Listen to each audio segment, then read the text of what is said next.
Tang tang namassami harisavanam patavim pabhasam tayan jaguntavi hare udivasam yim brahmena vedagu sambudhame te me namo te chamam bhadayantu namantu buddhanam namantu bodhiyam namo vimutthanam namo vimutti. There are three types of feeling. So when we talk about feeling, we're not talking about emotions, we're talking about experience. Feeling is Vedana, anything that is to be experienced. That could also include emotions because those are mental kinds of feeling. But feeling here encompasses sensations, experiences. Sensations in terms of our experiences through the 5 physical senses and in the mind, which is mental types of feeling. So here, Panchakanga is saying, no, I've heard the Buddha talk about 2 types of feeling, pleasant feeling and painful feeling, and that neither painful nor pleasant feeling is actually a sublime kind of pleasure. What he's referring to here is an experience of what is known as the 4th jhana. There is neither painful nor pleasant there. It is neutral, equanimous. A second time and a third time the Venerable Udayin stated his position, and a second time and a third time the carpenter Panchakanga stated his.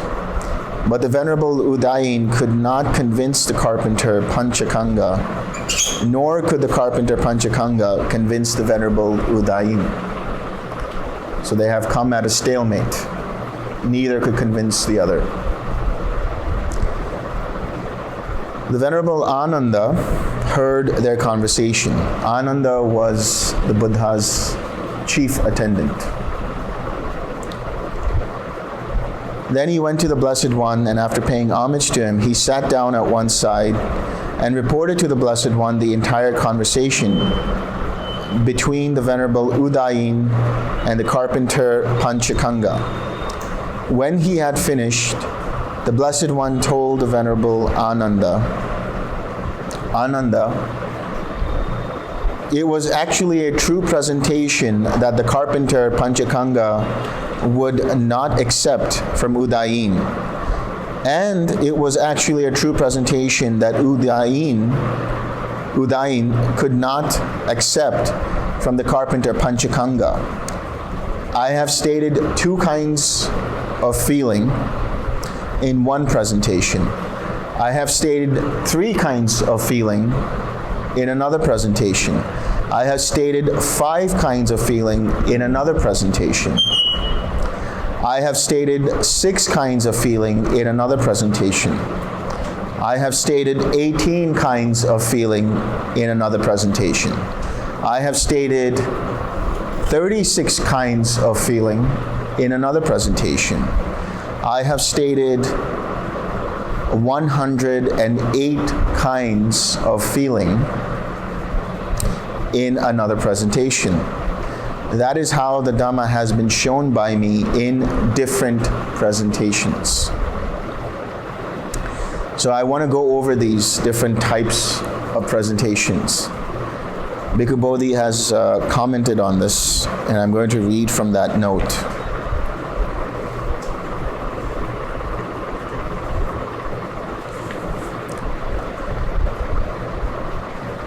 He says the 2 kinds of feeling are bodily and mental. Is this done? Yes. Okay. Yeah.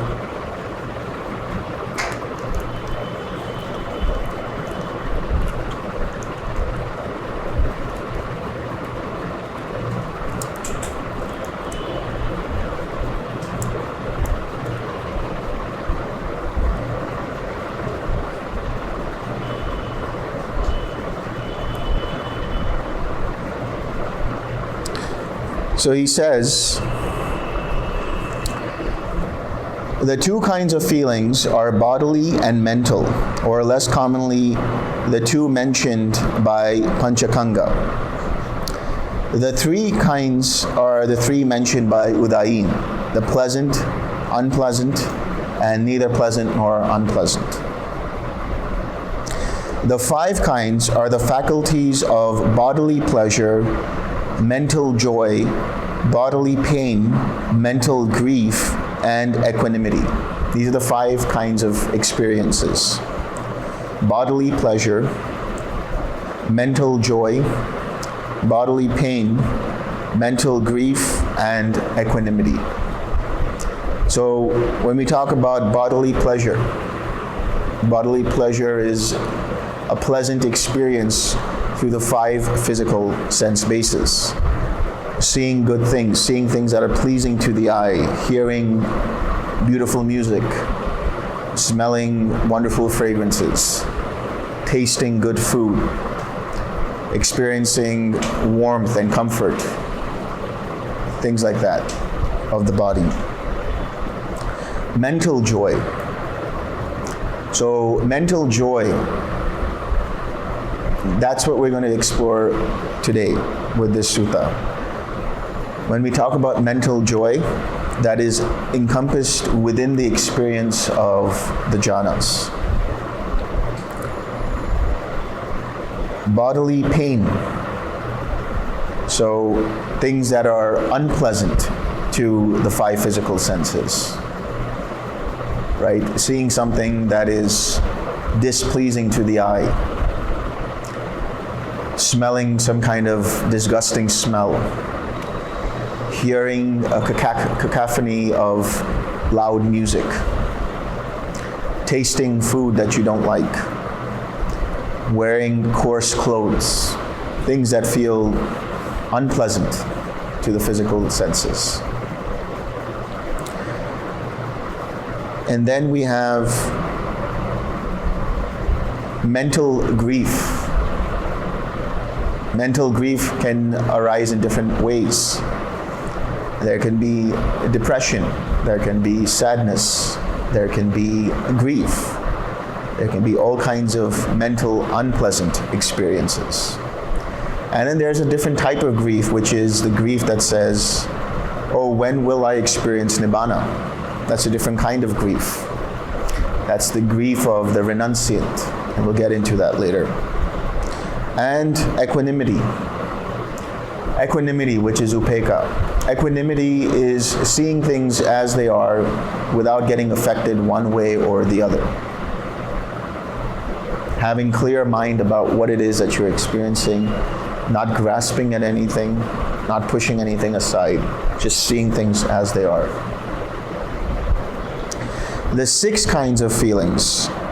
The six kinds are the feelings born of contact through the six sense faculties. Contact, that is phassa or sparsha in Sanskrit. That contact, that initial contact between the eye and form, ear and sound, nose and odor, taste and tongue, or tongue and taste, body and tangibles, and then mind and mind objects. Mind objects are thoughts, essentially thoughts, ideas, concepts, things like that. And so the contact between these two, the internal sense space and the external sense space. The internal is the eye, the ear, the nose, the tongue, the body, and the mind. The external are those different sense-based objects, right, which I just mentioned. So when these two make contact, when these two touch, there is what arises eye consciousness, or ear consciousness, or nose consciousness, or tongue consciousness, or body consciousness, or mind consciousness, the awareness of an experience. These three constitute the sparsha, the contact Dependent upon that, there is an experience. There is feeling. So the 6 kinds of feeling are the feeling born of contact with any of these 6 sense bases. The 18 kinds are the 18 kinds of mental exploration, exploring the 6 sense objects that are productive of joy, productive of grief, and productive of equanimity. So that's the 6 sense bases. They're experiences that cause joy, or cause grief, or cause equanimity. So 3 multiplied by 6, 18 kinds of feeling. The 36 kinds are the 36 positions of beings. That is to say, the 6 kinds of joy, grief, and equanimity, each based either on the household life or on renunciation. So that is, you have the 6 kinds of joy, grief, and equanimity. 6 multiplied by 3, that's the 18. Multiplied by 2, that of the householder's life, which is to seek, which is to acquire, which is to grasp. And that of the renunciate, which is to let go, which is to abandon. The 108 kinds are the previous 36 considered as referring to the past, present, and future. So that's 36 multiplied by the 3 times. This is how you get up to 108 kinds of feeling. Although I've given you all of these explanations, there is not going to be a test, so you don't have to remember all of them. All you have to be aware of are experiences through the 6 sense bases. That's it. What is happening in terms of the eye and form and the feeling born of that, the ear, the nose, the tongue, the body, and the mind. That's it.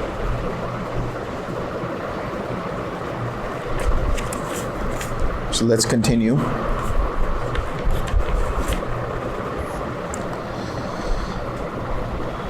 When the Dhamma has thus been shown by me in different presentations, it may be expected of those who will not concede, allow, and accept what is well stated and well spoken by others, that they will take to quarreling, brawling, and disputing, stabbing each other with verbal daggers. But it may be expected of those who concede, allow, and accept what is well stated and well spoken by others, that they will live in concord, with mutual appreciation, without disputing, blending like milk and water, viewing each other with kindly eyes. So here the Buddha is talking about, since there are different ways that the Buddha has talked about the Dhamma, there are different, you could say, approaches in terms of the practice, in terms of understanding, in terms of experience. It's not that there are different kinds of nibbana. All he's talking about is that there are different presentations. There's no conflict that you will find between one sutta or the other anywhere in the Nikayas. But there is potential for people to cling to their supposed version of the Dhamma and say, this is what I was taught, and this is how it should be. And when somebody else comes, has experienced the Dhamma, and explains it in a slightly different way, such a person feels like they have to defend the Dhamma because they're clinging to views.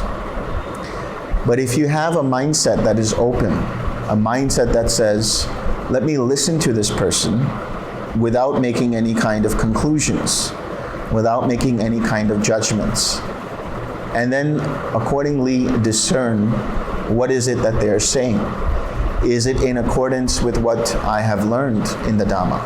Does it make sense? Right? So don't jump to conclusions. Listen to people. They might be saying the same exact thing that you're saying, just differently. But if you've already made up your mind, then you're lost. Ānanda, there are these 5 chords of sensual pleasure. What are the 5? Forms cognizable by the eye that are wished for, desired, agreeable, and likable, connected with sensual desire and provocative of lust. Sounds cognizable by the ear that are wished for, desired, agreeable, and likable, connected with sensual desire and provocative of lust. Odors cognizable by the nose that are wished for, desired, agreeable, and likable, connected with sensual desire and provocative of lust. Flavors cognizable by the tongue that are wished for, desired, agreeable, and likable, connected with sensual desire and provocative of lust. Tangibles cognizable by the body that are wished for, agreeable, desired, agreeable, and likable, connected with sensual desire and provocative of lust. These are the 5 chords of sensual pleasure. Now the pleasure and joy that arise dependent on these 5 chords of sensual pleasure are called sensual pleasure. Right? So that's clear. What is sensual pleasure? Anything that arises in dependence upon the experience of the 5 physical sense bases: the eye, the ear, the nose, the tongue, and the body. These are called sensual pleasures. Should anyone say, this is or that is the utmost pleasure and joy that beings experience, I would not concede that to them. Why is that? Because there is another kind of pleasure loftier and more sublime than that pleasure. And what is that other kind of pleasure? Here, Ānanda, quite secluded from sensual pleasures, secluded from unwholesome states, one enters upon and abides in the first jhana, which is accompanied by applied and sustained thought, with rapture and pleasure born of seclusion. This is the other kind of pleasure, loftier and more sublime than the previous pleasure. So now we have understood sensual pleasures, born of the 5 physical sense bases. But the Buddha says, I would not concede that that is the utmost that you can experience in terms of pleasure. There is a pleasure beyond that, which is a mental kind of pleasure. And that mental pleasure starts from the first jhana. So now we're going to get into the territory of jhanas. When you are listening to this talk, don't try to figure out which jhana you are in. Just listen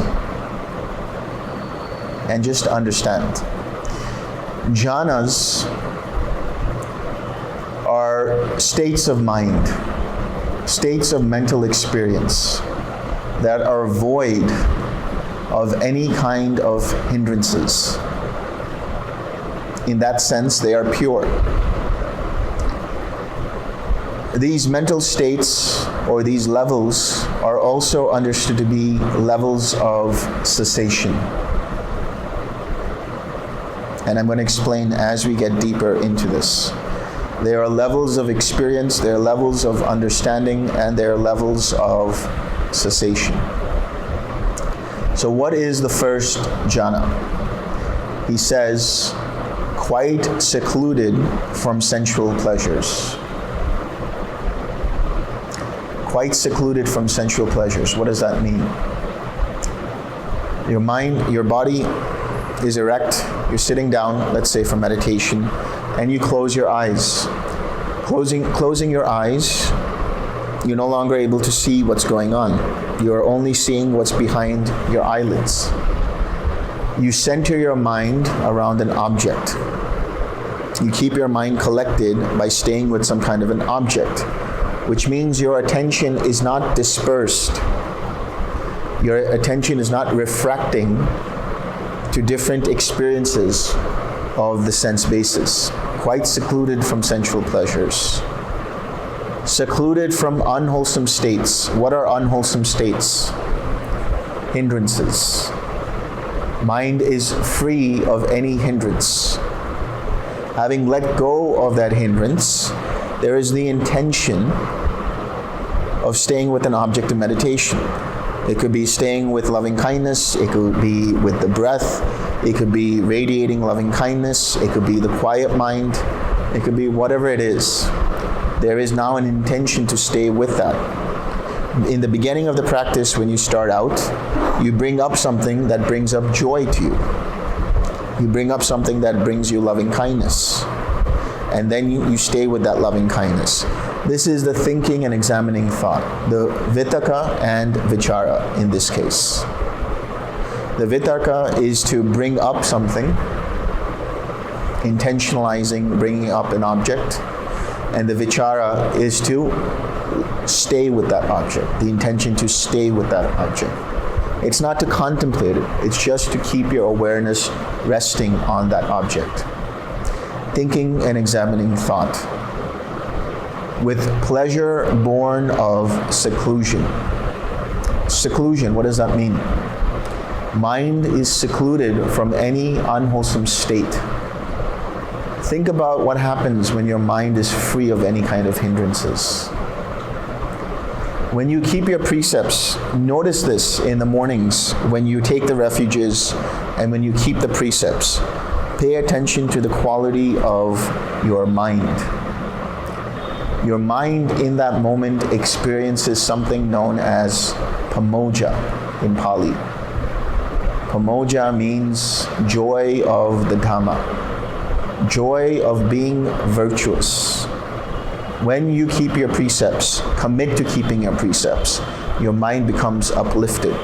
In the same way, when your mind is free of any kind of hindrance in that moment, it experiences relief. And from that relief, there comes joy. And this joy is piti in Pali, piti. And there is sukha tied to that. Sukha is comfort and ease in the mind and the body. Here the Buddha says, should anyone say that this is the utmost pleasure and joy that beings experience, I would not concede that to them.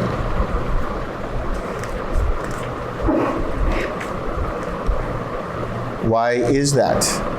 Because there is another kind of pleasure, loftier and more sublime than that pleasure. So there is another kind of pleasure, another kind of experience that is more sublime than the first jhana. And what is that other kind of pleasure? Here, Ānanda, with the stilling of applied and sustained thought, a bhikkhu enters upon and abides in the second jhana. This is the second level, which has self-confidence and singleness of mind without applied and sustained thought, with rapture and pleasure born of collectedness. This is that other kind of pleasure, loftier and more sublime than the previous pleasure. So now we're talking about the second jhana. I told you that jhanas are also levels of cessation. In the first jhana, what ceases are the hindrances. In the second jhana, what ceases is the thinking and examining thought. The intentionalizing of bringing up the object of meditation and staying with it no longer is required. In the same way, when you start the ignition of a car, you don't have to keep starting the ignition. You have started the car, and now the car is running. So you let go of any verbalizing. You let go of any of the wholesome images and stay in the awareness of the experience of loving kindness. Let the mind rest in that experience of loving kindness. Because of that, there is what is known as self-confidence. Now there is a flow to this experience. Now there is a natural progression. Now the effort becomes less apparent. Everything is just gliding on. And there is singleness of mind. This singleness of mind or unification of mind doesn't mean that the mind becomes one-pointed. Singleness of mind means that the mind does not remain refracted. The mind doesn't disperse into 7 different kinds of colors. It stays as one light. The attention remains collected. Remember what I talked about yesterday and day before. The mind is like a satellite. The attention of the mind is a satellite. And your object is the planet. And the satellite orbits around that experience, around loving kindness or whatever the object is. So your awareness is panoramic. It's not single focused, right?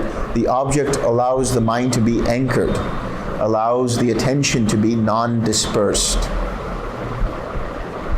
And because of that mind being collected, there arises further joy and further comfort born of that collectedness. In other words, in the first jhana, the relief that was experienced gives rise, and that relief from the 5 hindrances gives rise to the piti, the joy and the comfort. But now that the mind remains further collected, there is now further deepening of that joy and that happiness, the piti and the sukha.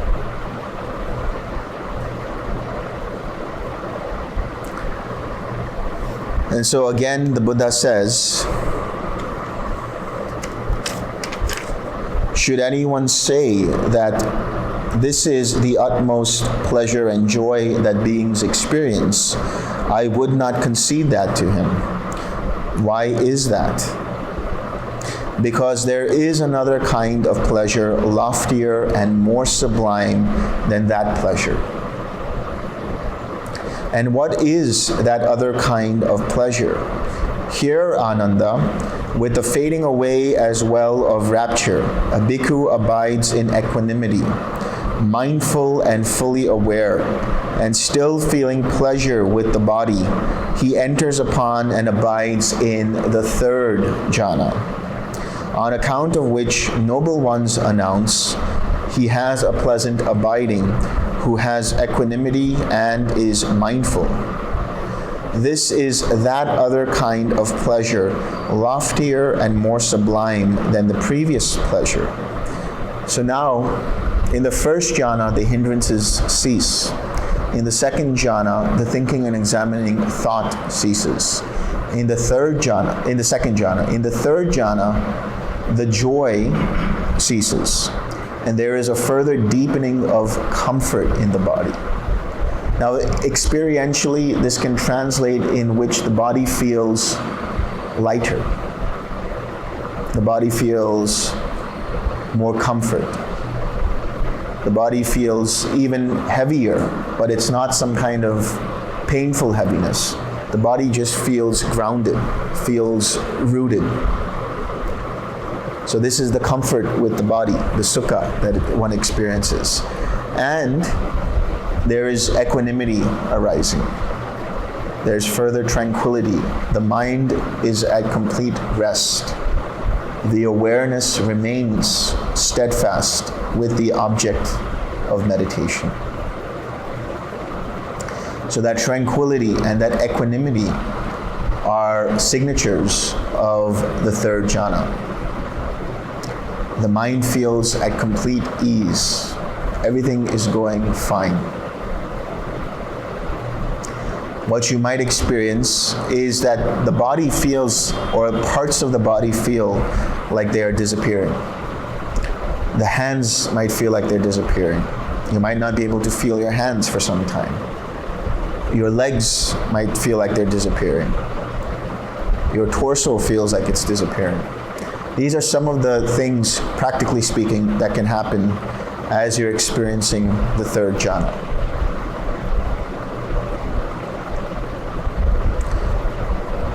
And the mindfulness here becomes utterly sharp. The awareness is crystal clear.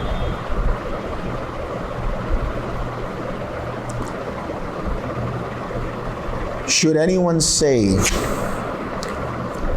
that is the utmost pleasure and joy that beings experience, I would not concede that to him.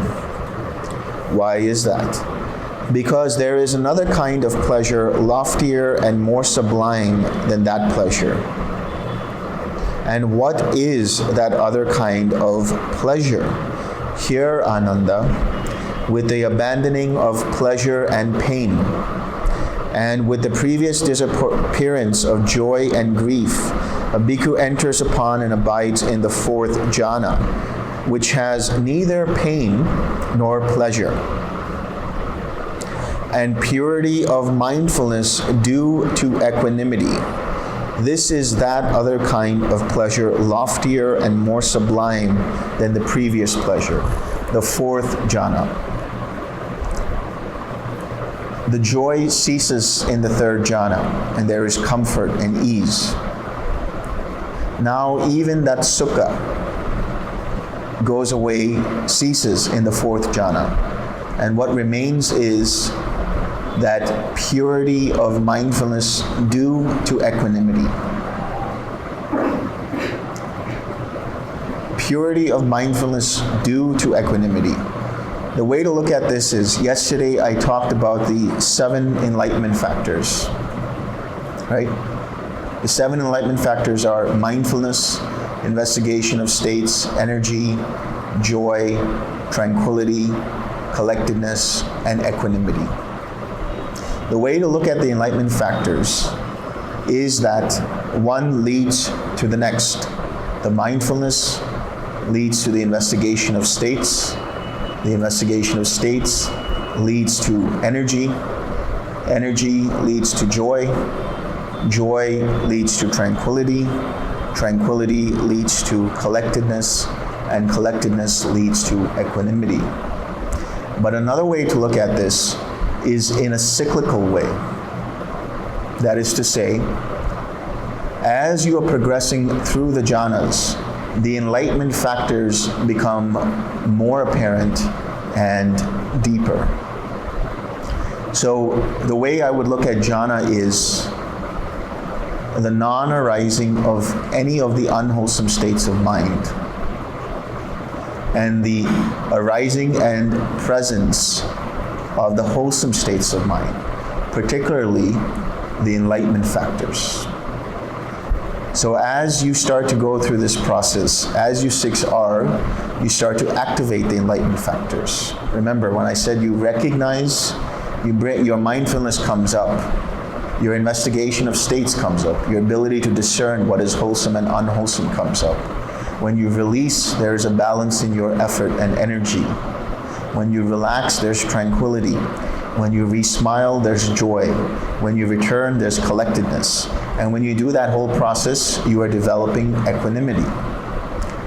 Now, as you continue doing this, the enlightenment factors cycle through as you deepen in each jhana, which means not only just does the mindfulness lead to investigation of states and so on, all the way to equanimity, but then that equanimity then conditions the next arising of mindfulness until you get to the fourth jhana, where there is utter purity of mindfulness due to equanimity. So there is complete, pristine awareness here. Mind is completely balanced. Mind isn't affected one way or the other by joy or grief, pain or pleasure. Complete neutrality. And that awareness being sharpened through right effort, that awareness being sharpened and clarified through the cycling through of the enlightenment factors, becomes absolutely pure.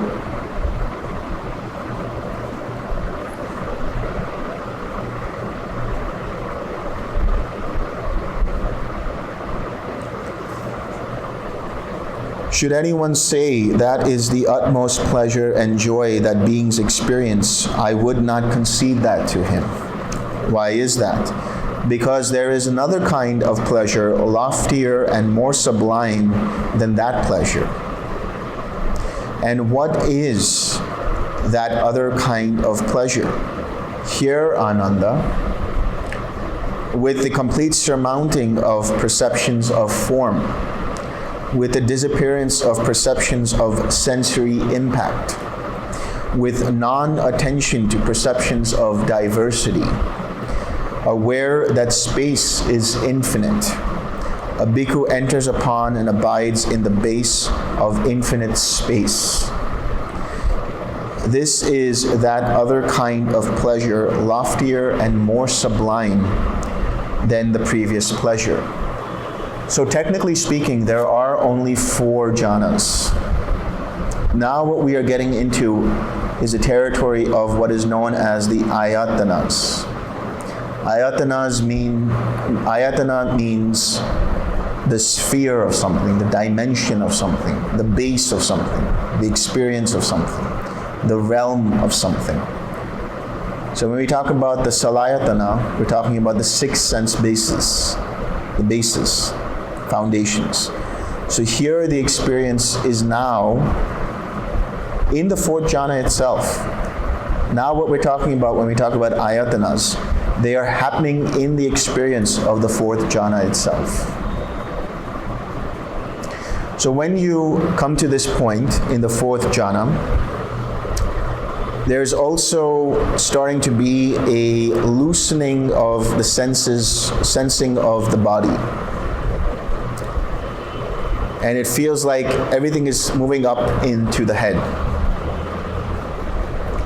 So here the Buddha talks about it and he says the disappearance of perceptions of sensory impact. Now the mind is going in itself, nothing related to the body. Now you are coming into a purely mental experience, void of anything related to the body or the physical senses. With non-attention to perceptions of diversity, now the mind becomes even more non-dispersed. Doesn't mean it becomes focused. It's just that the awareness becomes so clarified that it doesn't get scattered in seeing what is going on. Now there is a unique experience that happens where everything related to the 4th jhana experiences cease. And there is an experience of infinite space, boundless spaciousness. When you are radiating loving kindness in all directions, it feels like it can go on forever. It just feels like there are no limits. It's boundless. And from here, you have the experience of infinite space. This is the first ayatana. Now, tied to that, there can be the experience of what is known as karuna, or compassion. There is another sutta called Metta Sahagata Sutta. And there the Buddha talks about the 4 Brahma Viharas. And in a sense, their limits. And I'll explain what that means. You have metta, or loving kindness. You have karuna, or compassion. You have mudita, or empathetic joy. And you have upekkha, or equanimity. What the Buddha talks about, he says that the experience of metta can be experienced up to the 4th jhana.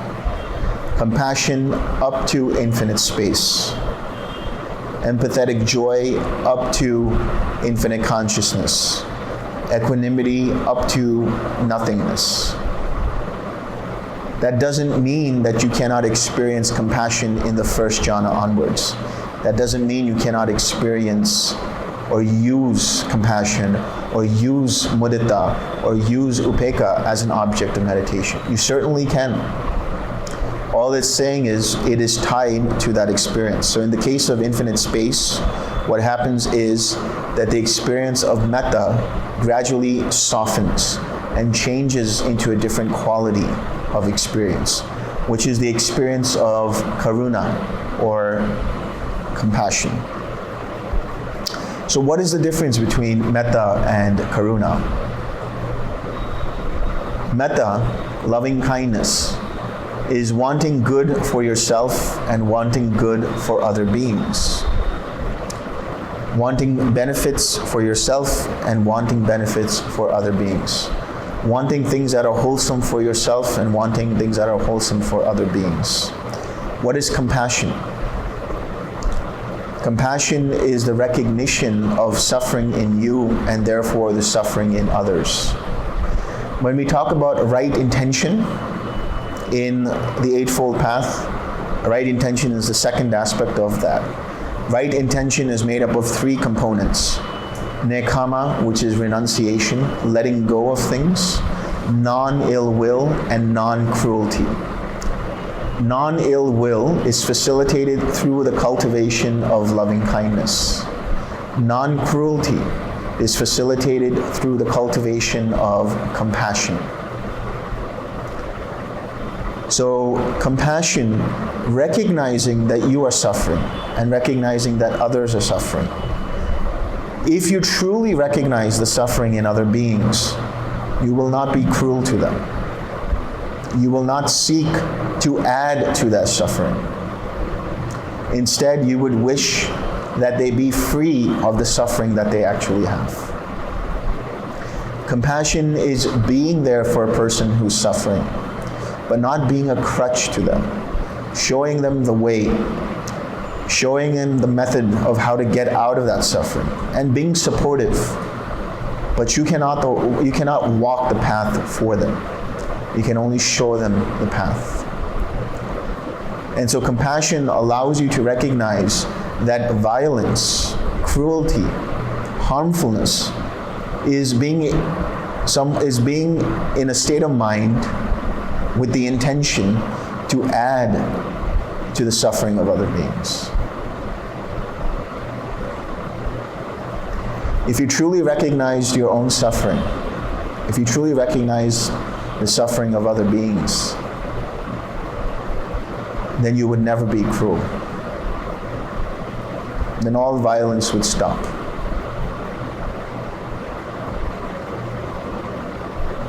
So through the cultivation of that, through the cultivation of compassion and the perfection of compassion, you have the perfection of non-cruelty. And so in infinite space, what happens is the metta can change into this compassion.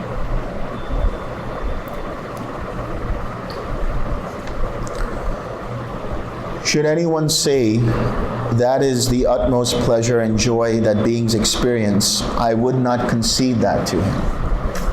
Why is that? Because there is another kind of pleasure loftier and more sublime than that pleasure. And what is that other kind of pleasure? Here, Ānanda, by completely surmounting the base of infinite space, aware that consciousness is infinite, a bhikkhu enters upon and abides in the base of infinite consciousness. This is that other kind of pleasure, loftier and more sublime than the previous pleasure. Infinite consciousness. So here,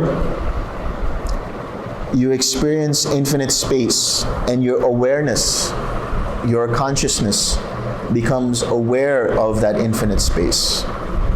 And your awareness becomes infinite in that sense, boundless awareness. There is another way of understanding this through the experience of infinite consciousness. And that is seeing that the fluidity of awareness is actually made up of parcels or data packets of consciousness. In the same way that you would see sunlight as one ray of light, but in reality it is made up of quintillions and quintillions of individual photons. The same way the fluidity of consciousness is made up of micro moments of individual arising and passing away of awarenesses. Now, the Buddha has talked about the different kinds of feeling, and he's talked about how feeling is something that is impermanent. In infinite consciousness, what you experience is the impermanence of feeling. It could be, you could call it the impermanence of consciousness, you could call it the impermanence of contact, but it's also the impermanence of feeling. Because you see for yourself that consciousness, dependent upon these 6 sense bases, arises and passes away, dependent upon that experience. You see for yourself in that moment. Now, yesterday I talked about not trying to analyze, not trying to reflect on the impermanence of things. Rather, there is a perception that arises. The perception of impermanence leads to the perception of dukkha, or suffering.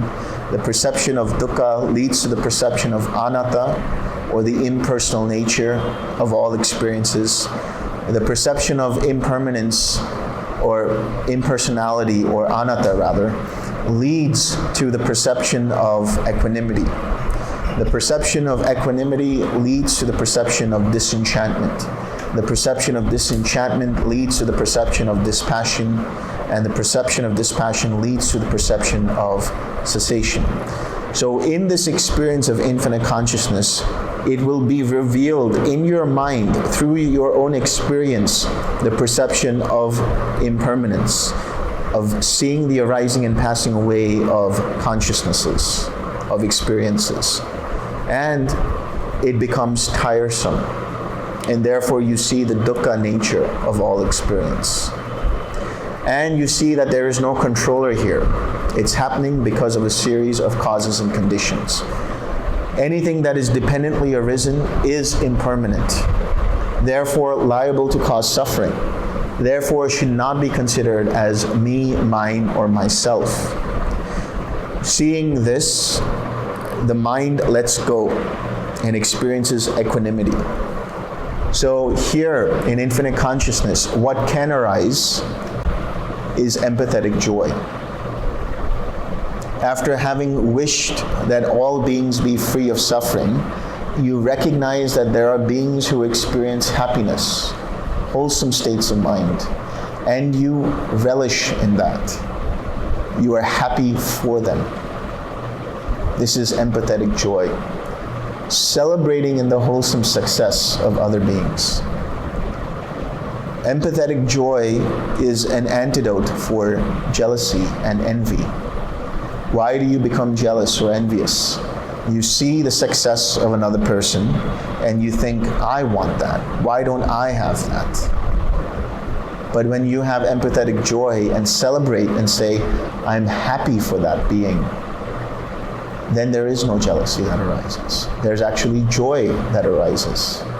Now, in that process of infinite consciousness, seeing impermanence, seeing dukkha, seeing anatta, there comes the experience of equanimity. The gaps between the arising and passing away of individual consciousnesses turns into wider and wider spaces of experience. And we'll get into that now. Should anyone say that is the utmost pleasure and joy that beings experience, I would not concede that to him. Why is that?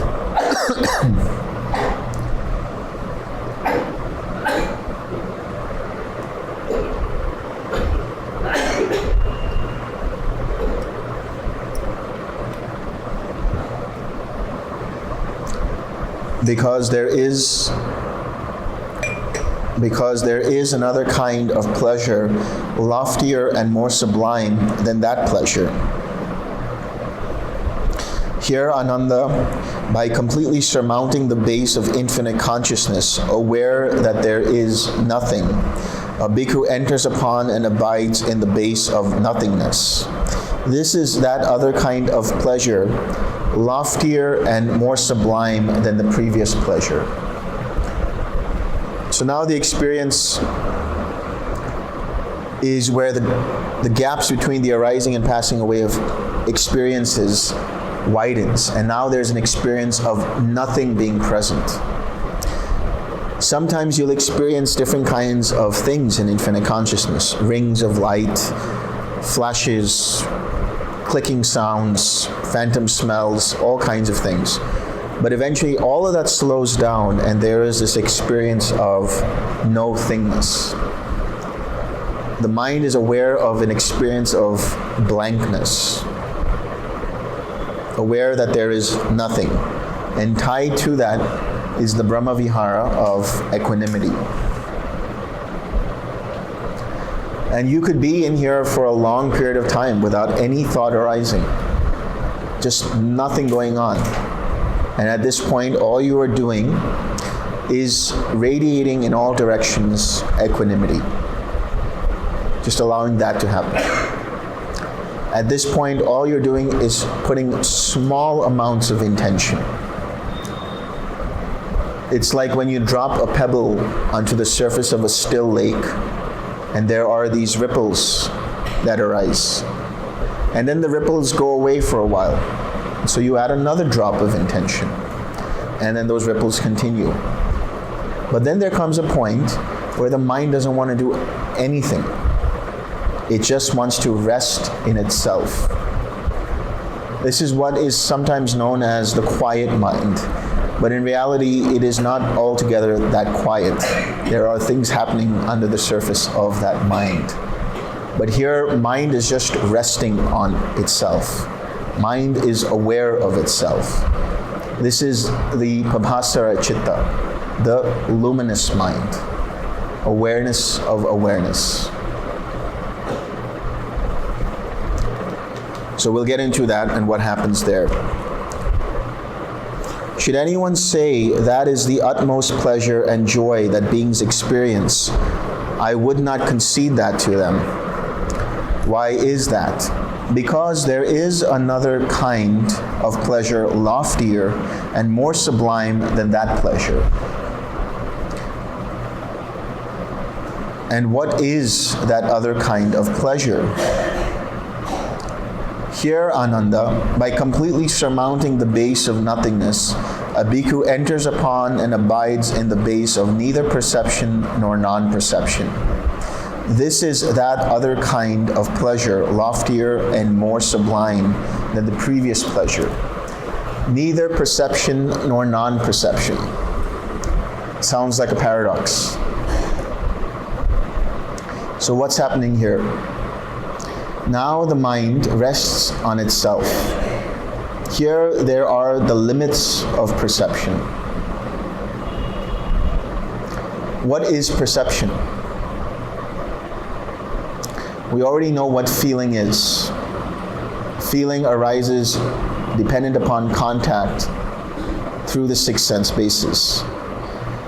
But there is something tied to that feeling, and that is perception. So feeling is the experience, perception is that which notes the experience, labels the experience. The feeling is one thing, and knowing the quality of the feeling is another.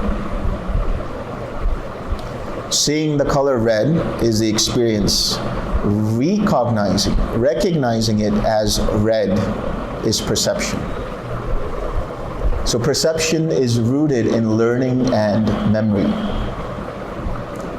You learned what these colors are, red, blue, white, black, yellow, so on. And you see them for the first time, and now there's a memory made of what those colors are. The next time you see that, you recognize those colors. If you learn certain types of plants, about certain types of trees, when you go and you see that experience, or when you have the experience of seeing that tree, you can recognize that's an oak tree, that's a maple tree, that's a Bodhi tree, a people tree, that is so-and-so tree, right?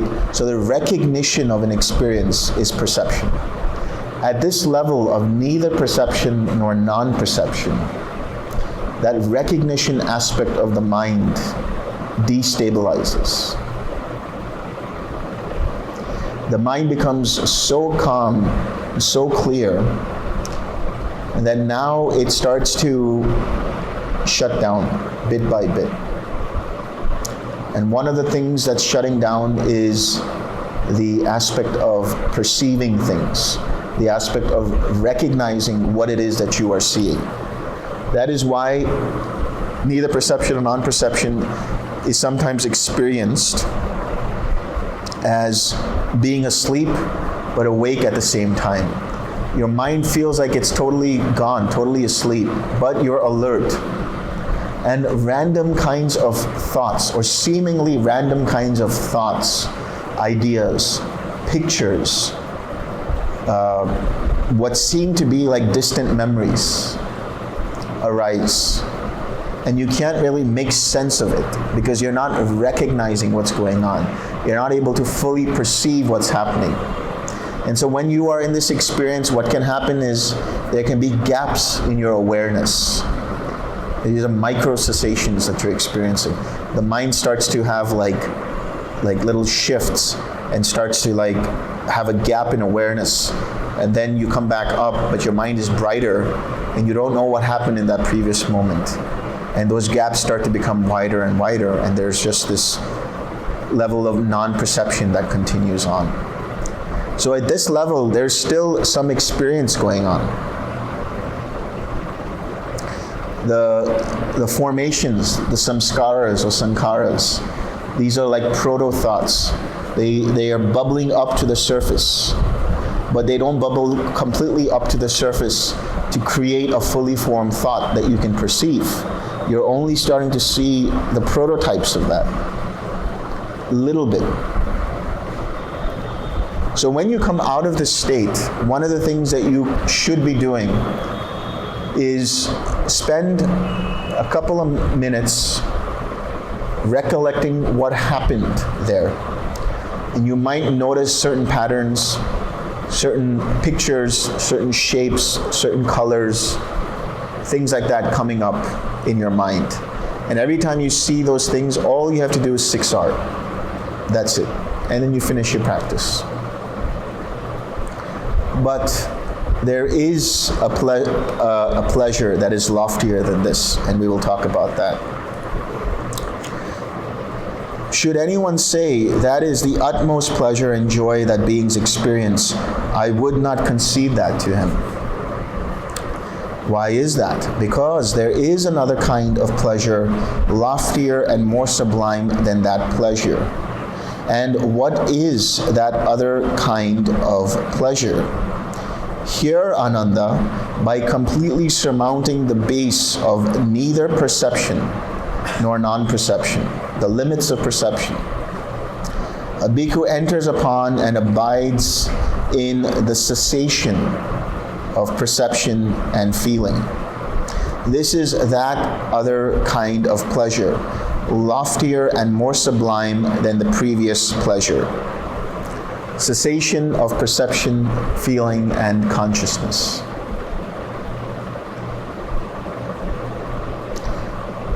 Before this happens, the mind becomes very quiet for long periods of time. There might be things that arise under the surface, but all you have to do is relax. When you are here, the mind has a tendency to become bored. And because of that boredom, two things can happen. One of two things can happen. The mind tries to stimulate itself, thus causing restlessness to arise, or tries to fall asleep, experiencing sloth and torpor. This is where you have that delicate balance or rebalancing of energy. If you notice that the mind has restlessness arising, soften the mind. Relax. Pull back. If you notice that there's mind becoming dull, bring a little bit more energy, a little bit more effort, a little bit more focus in what it is that you're seeing. And let the mind just rest. Once you are in the quiet mind, once you are in mind, this is the most difficult instruction for most people. Once you are there, don't do anything. Easier said than done. There's always a tendency for the mind to say, oh, maybe I should look into what's going on here. Am I actually in quiet mind? Maybe I should relax a little bit. Maybe I should soften more. I said, don't do anything.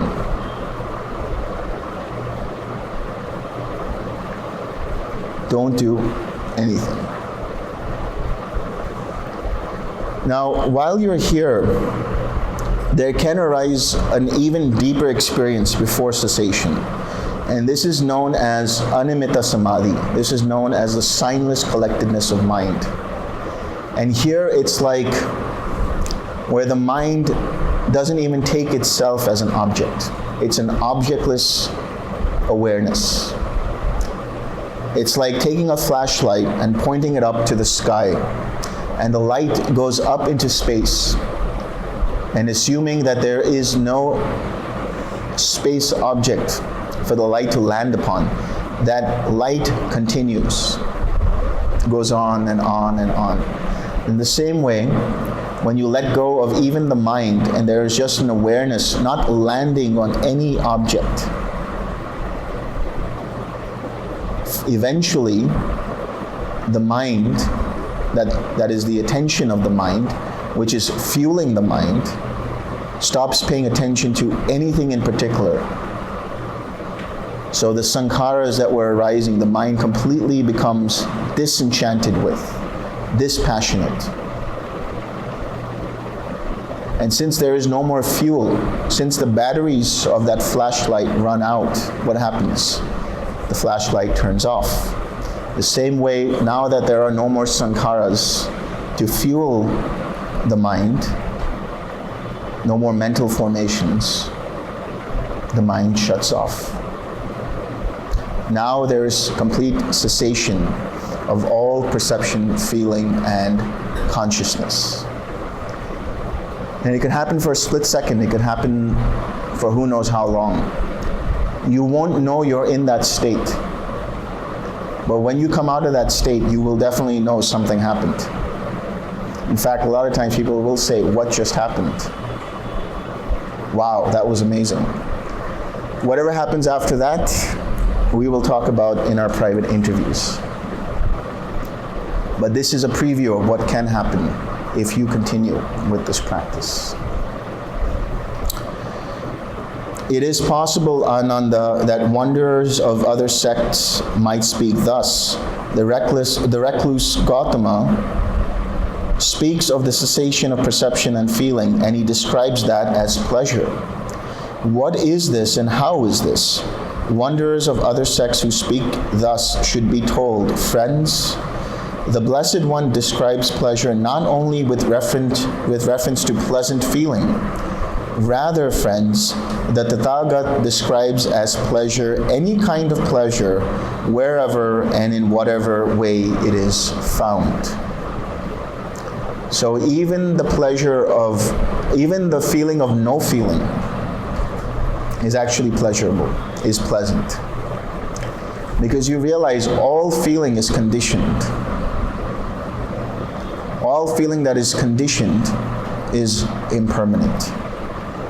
And therefore, even pleasant experiences, being conditioned, are impermanent and liable to change, which means they have inherent dukkha in them, and therefore are not to be seen as me, mine, or myself. So in this whole experience that you're having, don't hold on to any experience. Experience everything fully, completely. Observe everything as it is, but don't hold on to it. The loving kindness changes, the loving kindness moves, the loving kindness goes away. That is the nature of all experience. So don't hold on to anything. Don't beat yourself up for the feeling not being there anymore.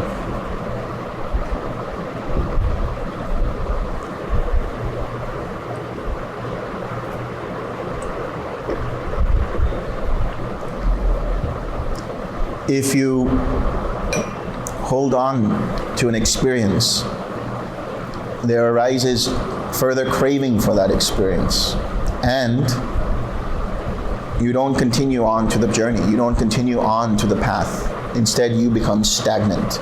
So allow things to be as they are. Just observe everything as it is. Observe it like a movie. That's it. That is what the Blessed One said. The Venerable Ānanda was satisfied and delighted in the Blessed One's words.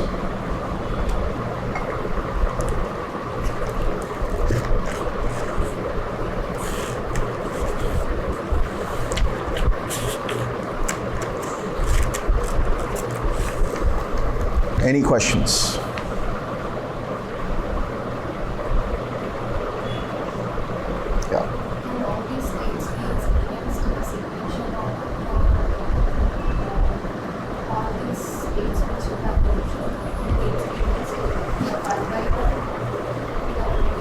They can be experienced in a sequential order, but there have been cases where people experience infinite space without having to go through the first 3 jhanas. Like in the case of Alara Kalama and Uddaka Ramaputta. Alara Kalama introduced the experience of nothingness to the Bodhisattva. Likewise, Uddaka Ramaputta showed the Bodhisattva the way to neither perception nor non-perception. So it wasn't sequential in that way.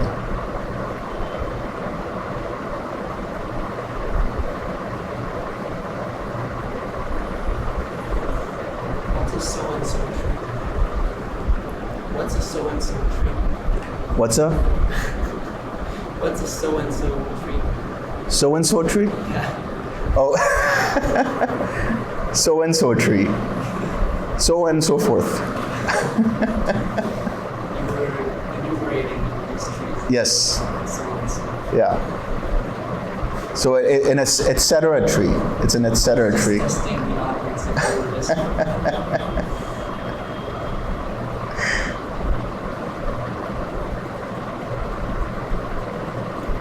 Yeah.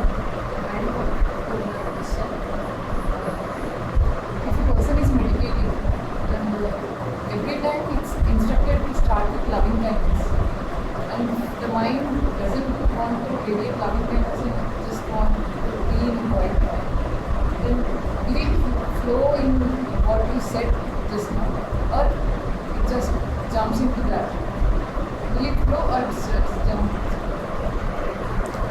So generally what I say is, if you want to stay in quiet mind, just for the first 5 minutes, see if you can radiate any of the Brahma Viharas. And if the mind just automatically goes to quiet mind, then stay there. The mind will seep into the point of lowest tension. Point of lowest tension.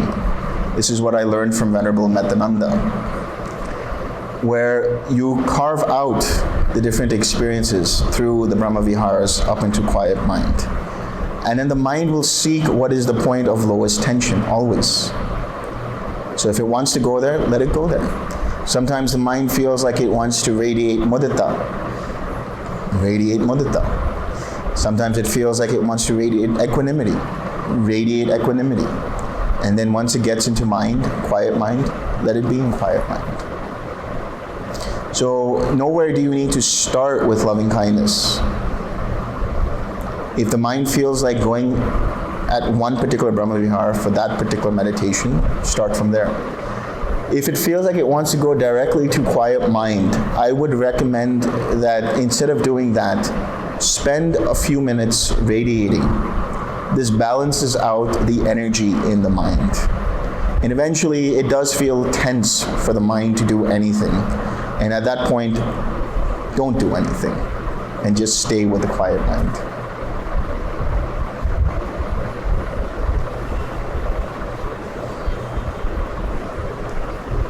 Actually, sometimes when a yogi is relaxing and perceivable things disappearing and almost like blank, and all of a sudden kind of a dropping of the whole body can happen.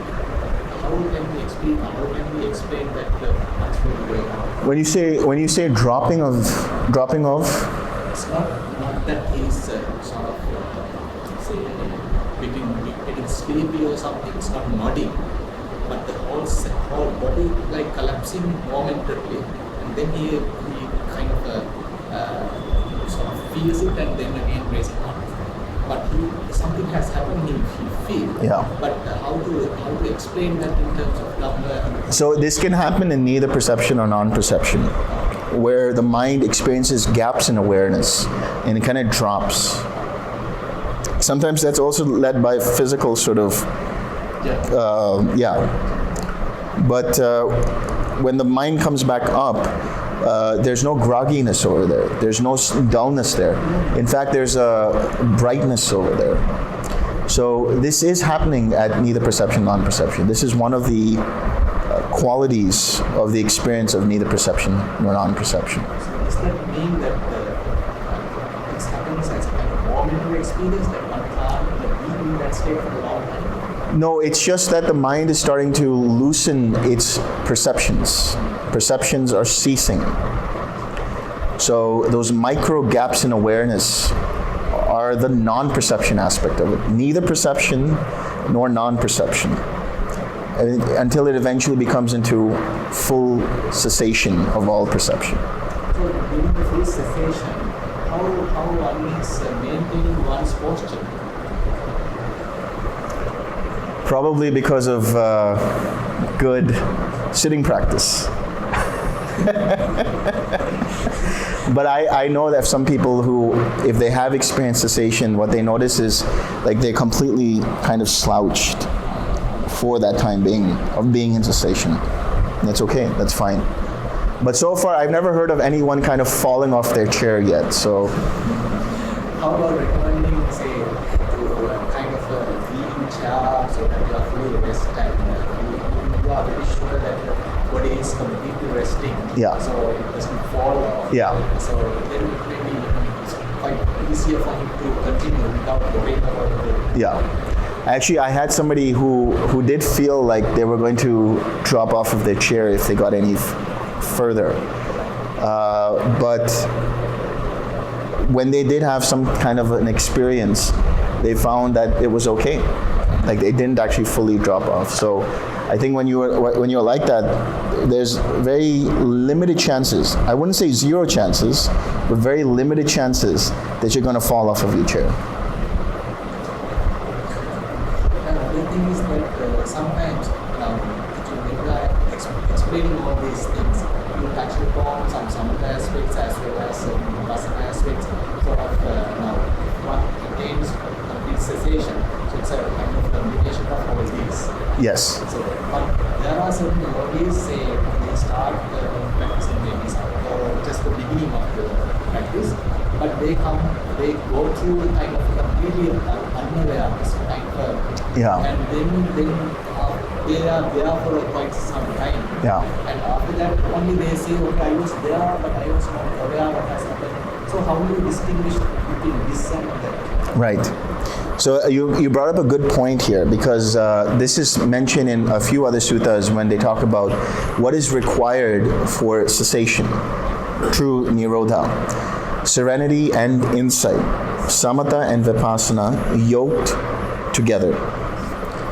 Now what you're referring to is where some yogis will meditate for long periods of time and get to a point where they become so focused, meaning they only have samatha, right?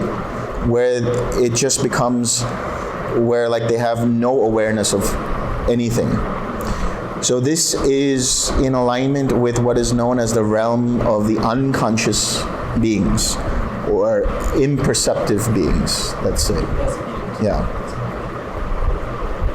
So that happens because the mind doesn't have any kind of clarity of what's going on. So there is a tendency, if you become very focused, or if you allow the mind to become very much one-pointed, it will drop into this experience. But the difference between the two, so the similarity is in both cases, the mind is unconscious, there is no consciousness. But coming out of the asanyata experience, there is no change in terms of the shift in perspective.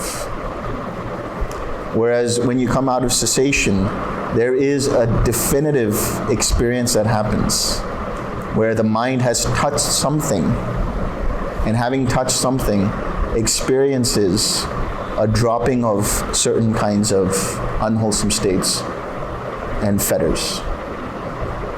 So is it a must to touch upon that to completely cease that kind of, say, defilement? Or is it, say, when you are continuing your practice, so it's a kind of gradual fading away of defilements. Now, in order to completely uproot the particular defilement, is it a must to touch that cessation? So when we are doing the process of right effort, we are practicing letting go of the defilements.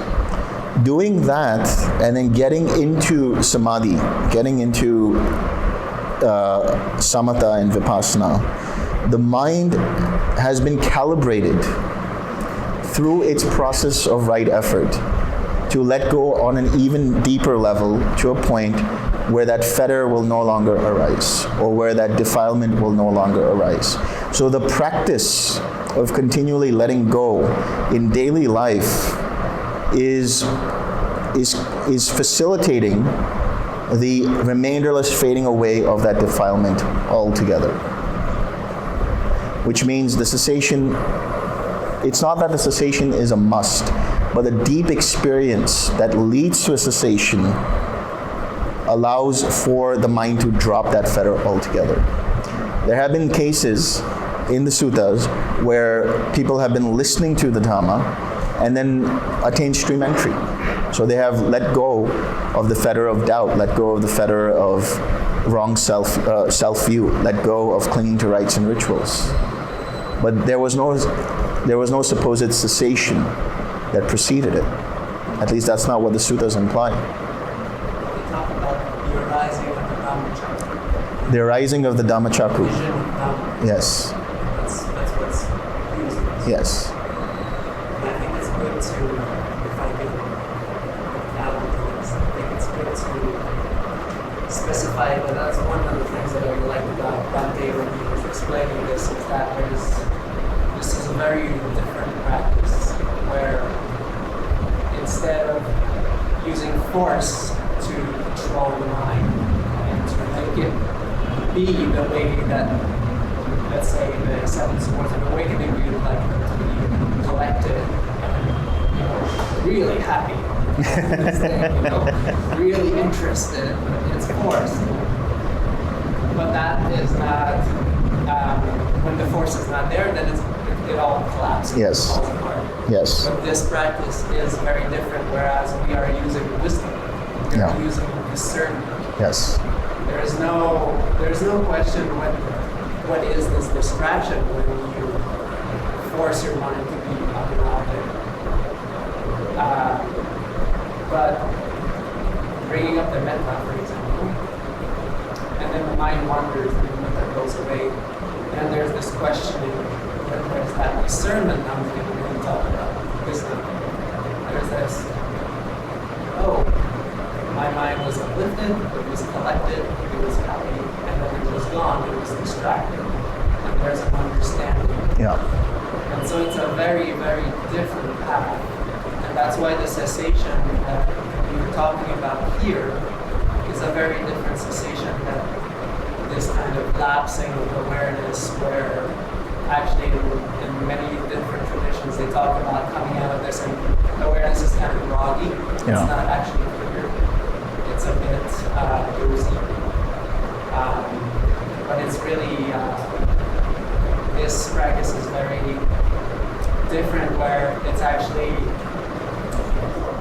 there's nothing forced, and when you practice right now, it's because you've understood, you haven't gotten there just by chance or by forcing the mind. It's because you've understood and practiced so many times that it's become inbuilt, and now it's just there. Yeah. So when that cessation happens, then the mind is blank. Right. And it gets more and more, it creates this deeper and deeper impression in the mind. And that's, everybody's different, so everybody will drop their own things whenever they're going to drop them. And then there's no, like, it's not that we have a mathematical algorithm. Right, exactly. And I also want to clarify about that also. Which is what to further your point, that not every cessation is going to include is going to equal a path and a fruition. It can happen, but it's not always the case.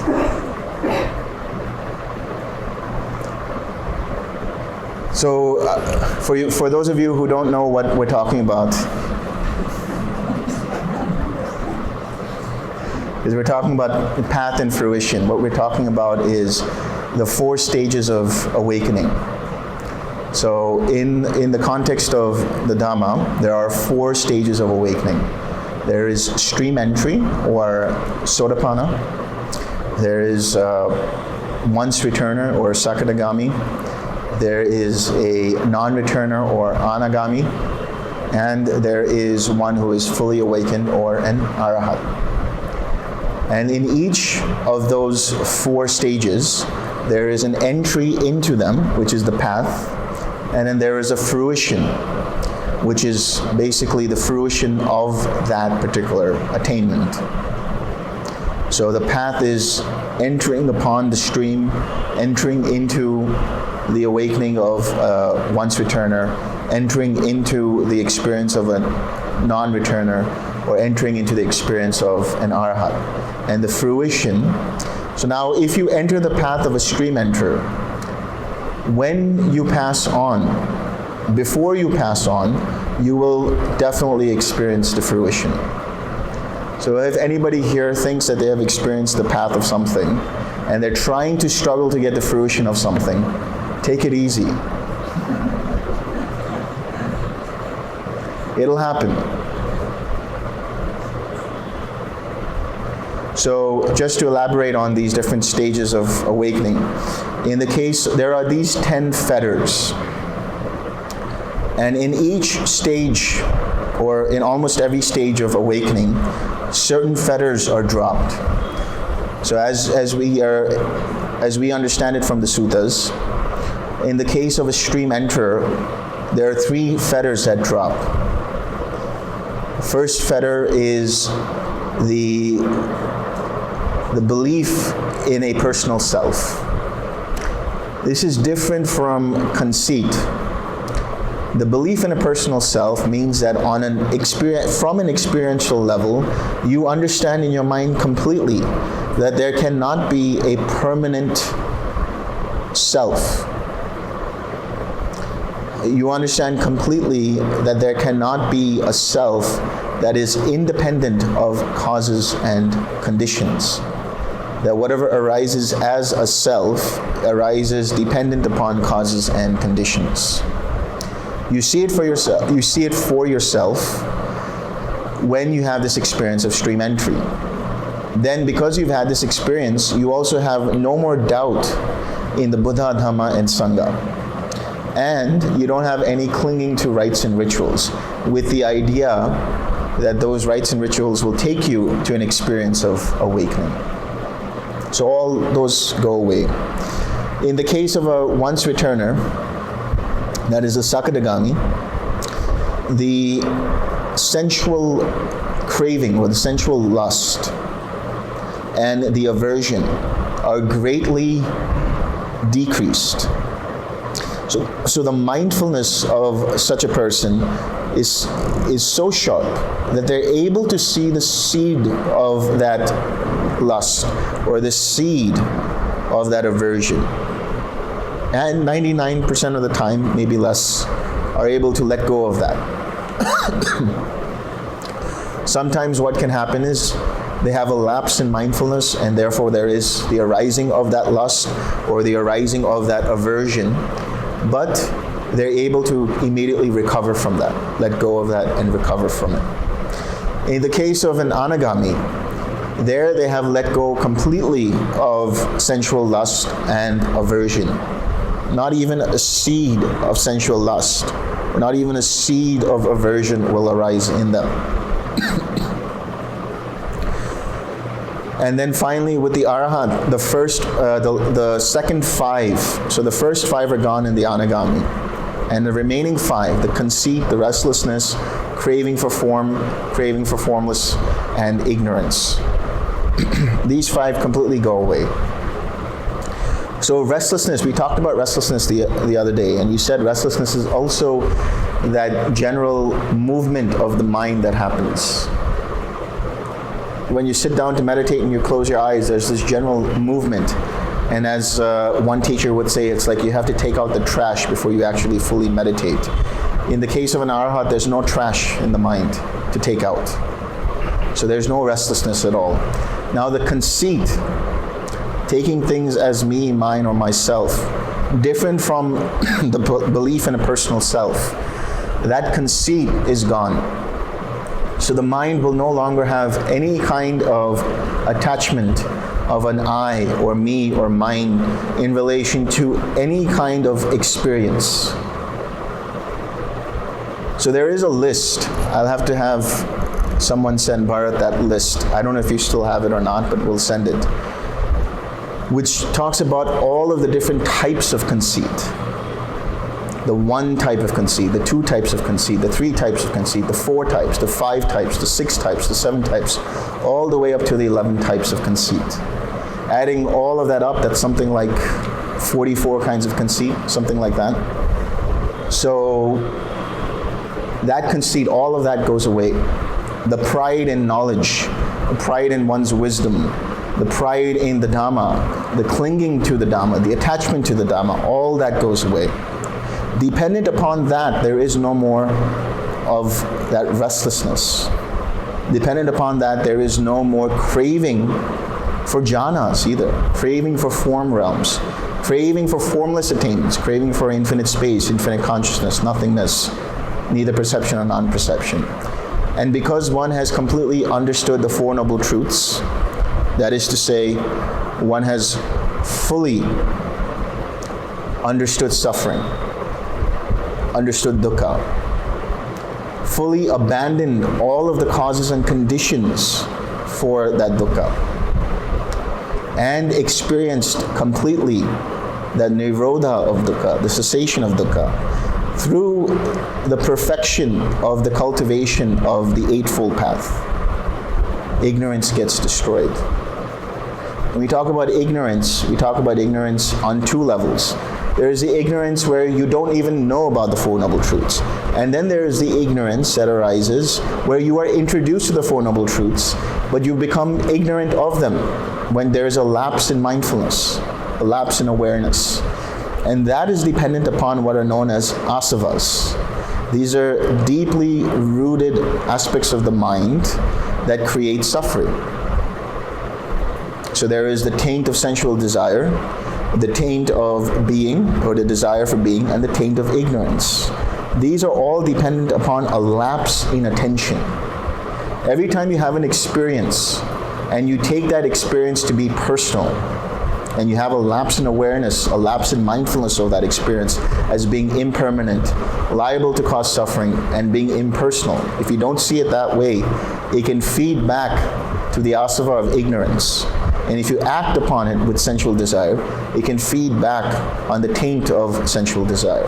And if you act on it from the craving for existence, it can feed back to that taint of being, the taint for the desire to be. So all of that is gone in an arahat. Another word for the arahat is kinasava, one who has destroyed all of the asavas. Okay. If you want to go a little deeper than that, a little trivia for you. It's not going to be on the test, so don't worry.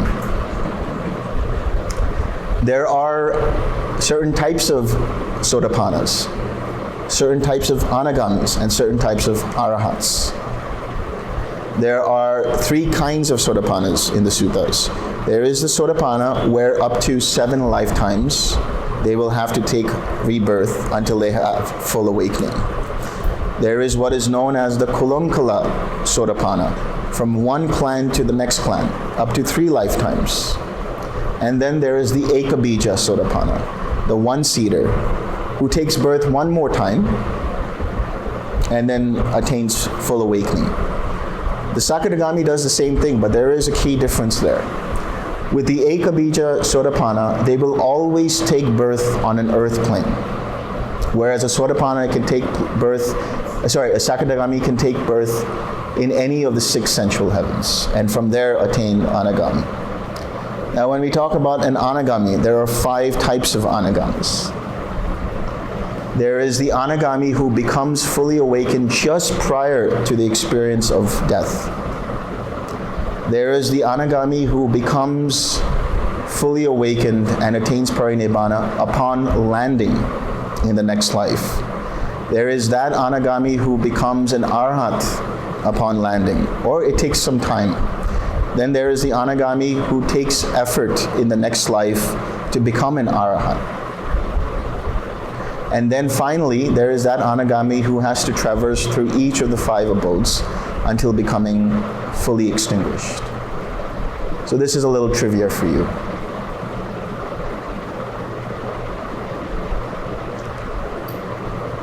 Anything else? So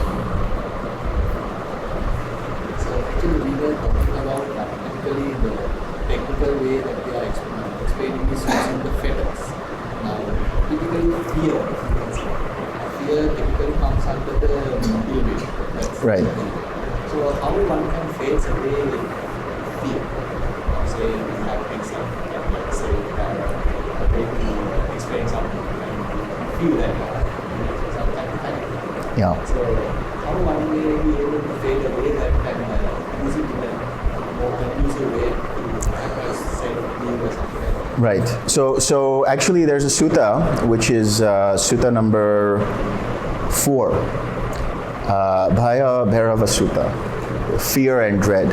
And there the Bodhisattva goes into a jungle thicket, goes into the forest, and experiences fear. And he says the only way through fear is to actually go there and understand the qualities of your mind. If your mind is free of certain impurities, then there's nothing to fear.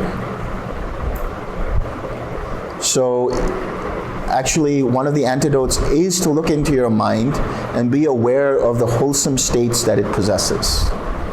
That uplifts the mind, and the mind lets go of the fear. And of course, the usual answer that I will always give, Siksarit.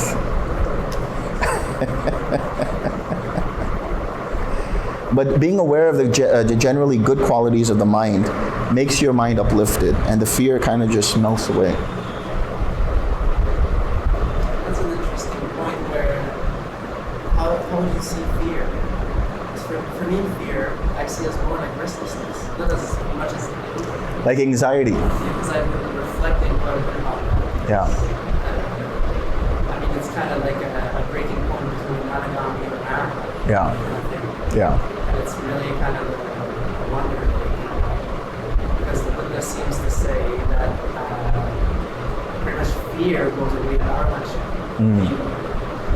I haven't come across any suttas that he says it's gone anagami, or he's like really clear about it. And from what I can notice, but it seems like it's just restlessness. It's Yeah. an uncomfortable kind of restlessness that's not okay with like being eaten by a tiger or something. Or something like that. Not that you have to be okay with being eaten by a tiger, but if you think about it from that perspective, which is a very good perspective, you could actually then use tranquility to tranquilize the fear. Well, I actually, it wasn't tigers. It was wild boars, like Kamasuka. Oh yeah. And walking up to the Dhamma hall in the morning at like 4:30, I would do a little puja by myself before I gave the precepts and the references. And there were wild boars running in the bush. I couldn't see them.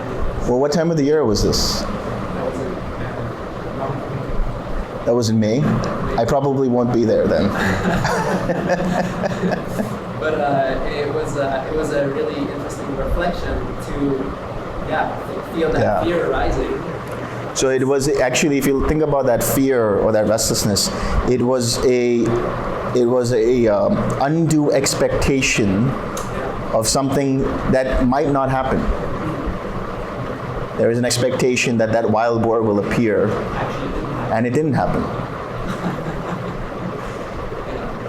But that's I'm just thinking with the Bhante here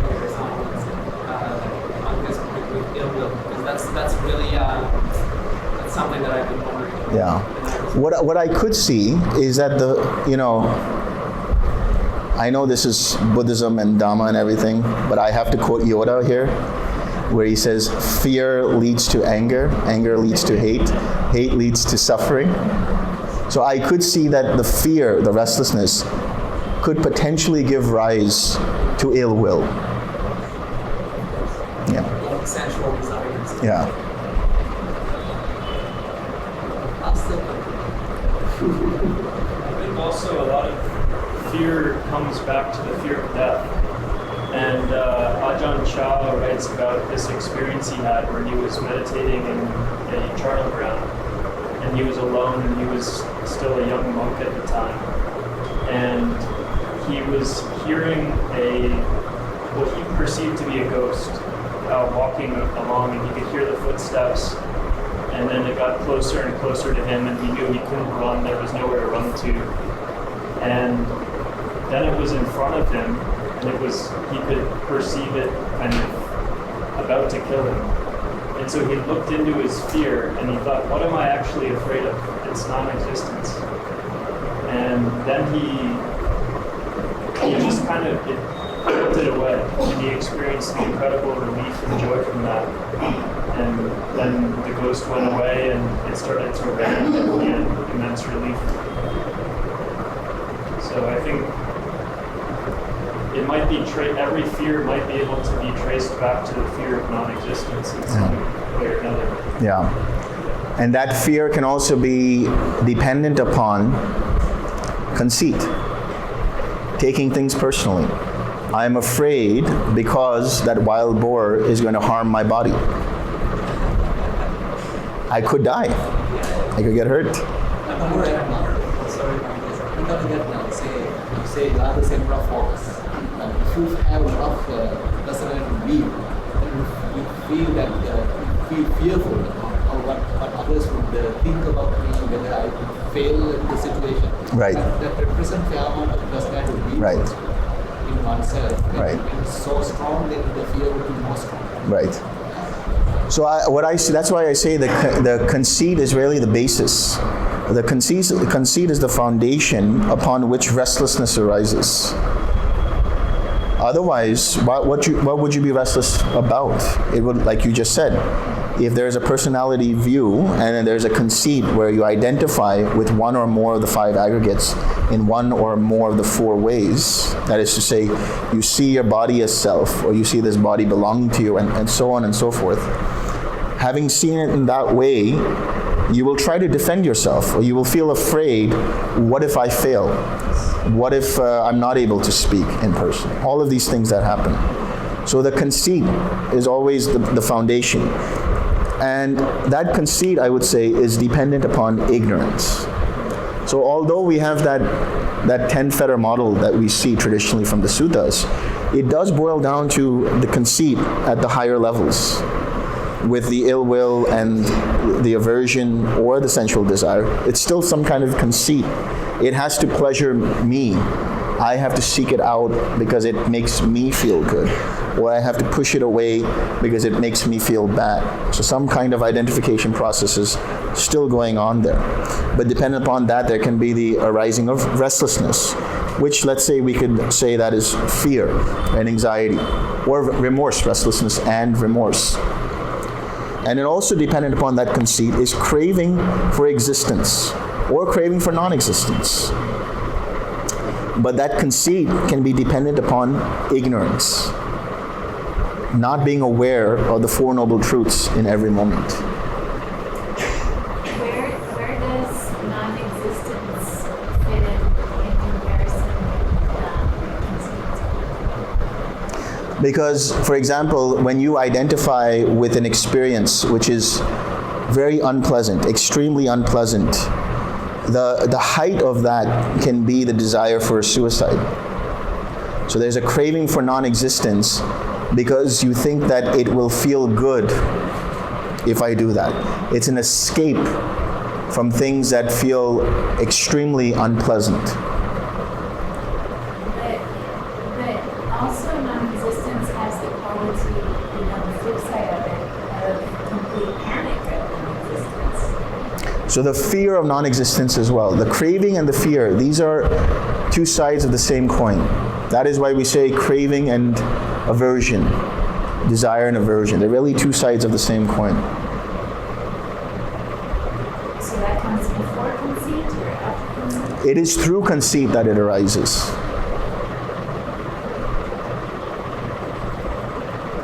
seems like it would be before that existence and non-existence would come before conceit. Because isn't that more base?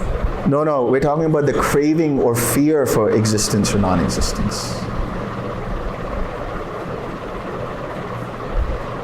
There will only be craving when there is an I there. There will only be fear when there is an I there. Okay, so how about just existence and non-existence? How do you know there is existence or non-existence? There's still an I there.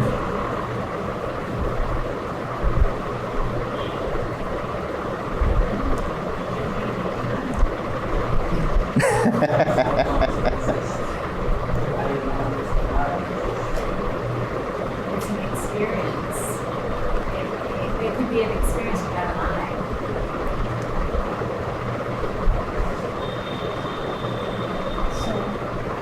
So it means Ānanda is in experience fear, because Ānanda is in conceit. That's what we're discussing here now. Existence presupposes an I.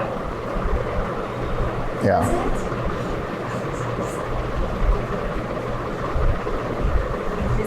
Does non-existence presuppose an I? I am, therefore I don't exist.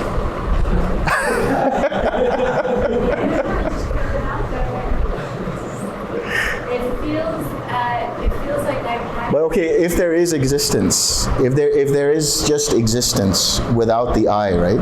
And it's just an experience. What is it that knows that experience? Before that, just being in existence. So that's being. Being, right? That in itself is conceit. The desire for being, Without the desire. even the being, the becoming, existence. For there to be existence, or to know there is an existence, there needs to be a knower of that existence. Let's say for an arahant, let's take the unlikely event of an arahant, and wouldn't there be a beingness anyways? I think that's kind of referred to. That there is no more coming to any kind of being. Is that what you're referring to? Because I think I understand what Miracle is saying as like there can be still a beingness without an I-ness. Yes, just Okay, you're talking about that. You're not talking about universal existence then. You're talking about just there being a being without the I. just a pure awareness without the formation of life.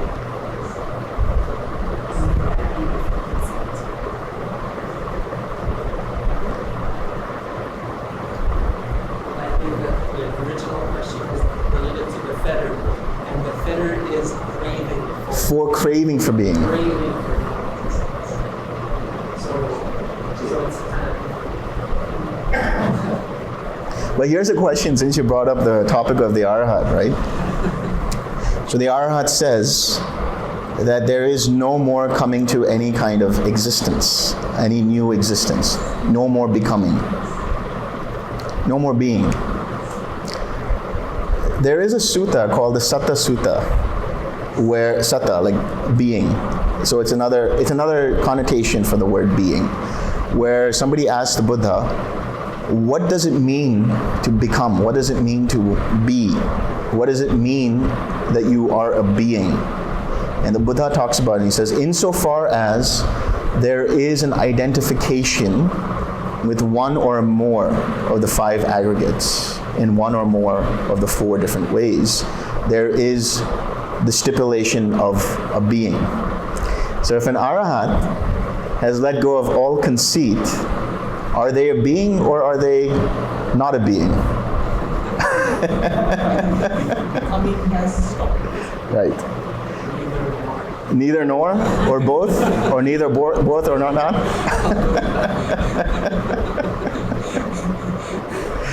Sorry guys, this has become a conversation rather than anyway. There is one Sutta in Indian tradition.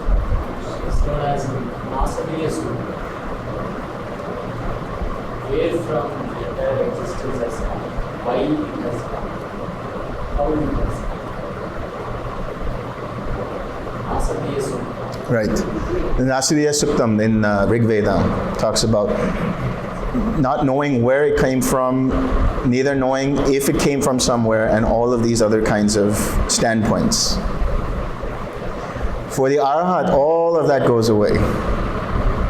So this was just a little joke that I put it, is it a being or is it not a being? Or a non-being? Or neither not a being? Questions refused to answer.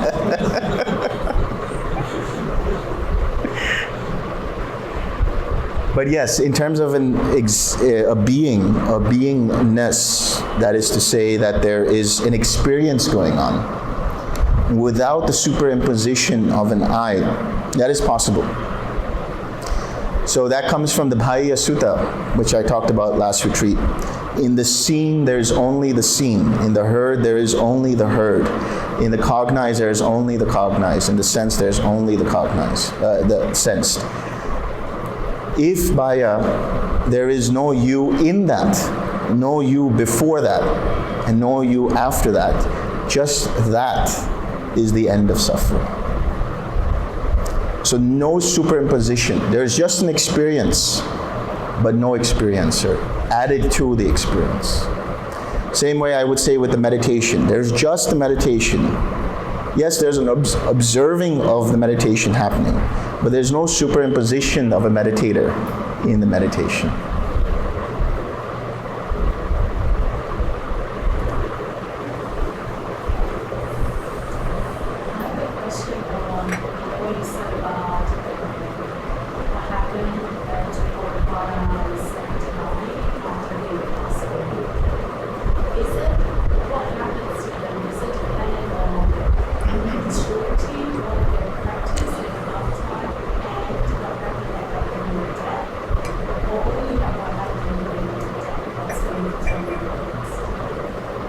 You're talking about specifically of Sakadagami? Whichever, it seems like they all go to with different kind of, one might go to 7 lives, the other might be just one and that. I'm interested in determining that actual destination. Yeah. It's the level of faculties that they've developed. How much more development is required? So how many more lifetimes are required for the development of those faculties, or the 37 requisites, let's say. So that's why even for the Anagami, we think when we say an Anagami means non-returner, right? Means that they only have one more lifetime. That's a misnomer. we just talked about the fifth type of anagami, who goes from one pure abode to the next, to the next, to the next, and then attains parinibbana. So when we say anagami, we're saying one who does not return back to the sensual dimensions.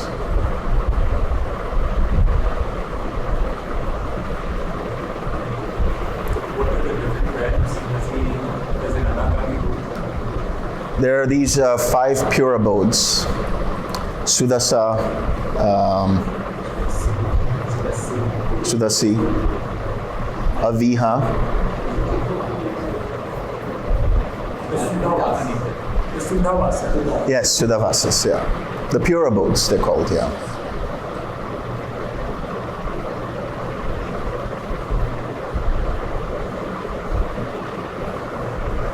Rebirth happens at every moment, like many times a moment. But the Suttavada, the Suttavada, these are, when we say 3 times a year, 5 times a year, whatever. This is a lifetime, so. Lifetime, yeah. Where they have to die of that. So 7 lifetimes, or 3 lifetimes, or 1 lifetime, yeah. However, they can progress while still on earth plane. Yeah, exactly. So if you become a Sotapanna, you can still go towards becoming a Sakadagami, and so on and so forth.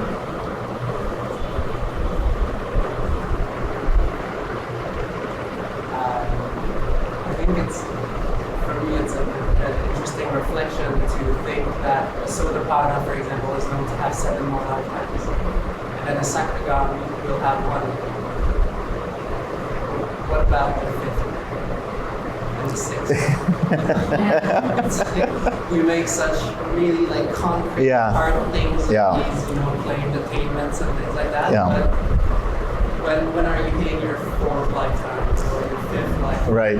It's like, it's because it's a progressive training. It's Yeah. not even a signal. Yeah, There's like kind of marks here and there. right. But it's good to.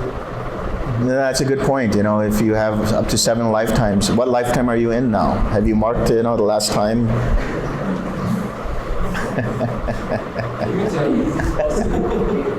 Possibly because of the association of lives that one becomes a teacher in the last. It is possible, but not always the case. There are, there in the suttas they talk about arahats who don't teach, but they are still teachers in the way that they act and they talk, and their actions inspire others. If you were to ask an arahat about anything related to the Dhamma, they would generally be able to tell you from experience that this is how it's the case. But it's not like they take upon the idea that they have to become a teacher as such.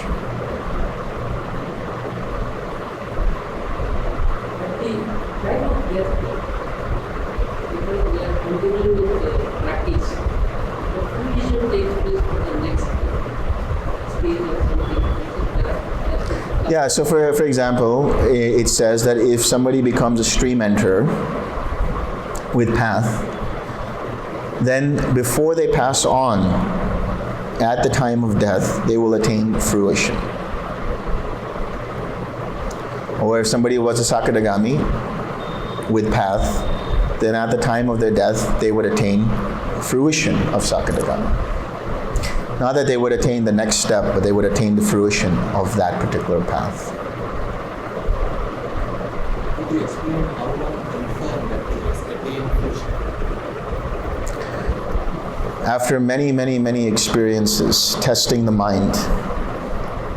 So if anyone thinks that they're stream enter, anyone thinks that they're whatever it is, I give them a minimum of 3 years to test out if they truly are that.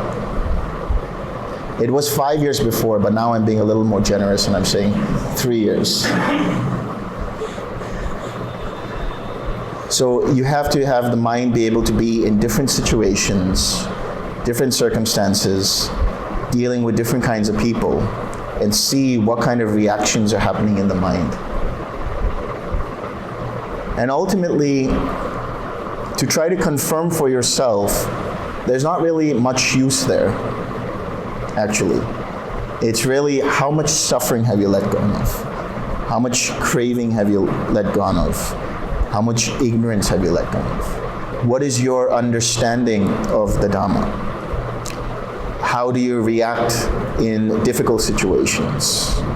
When somebody gives you your favorite meal and snatches it away from you, what is your reaction?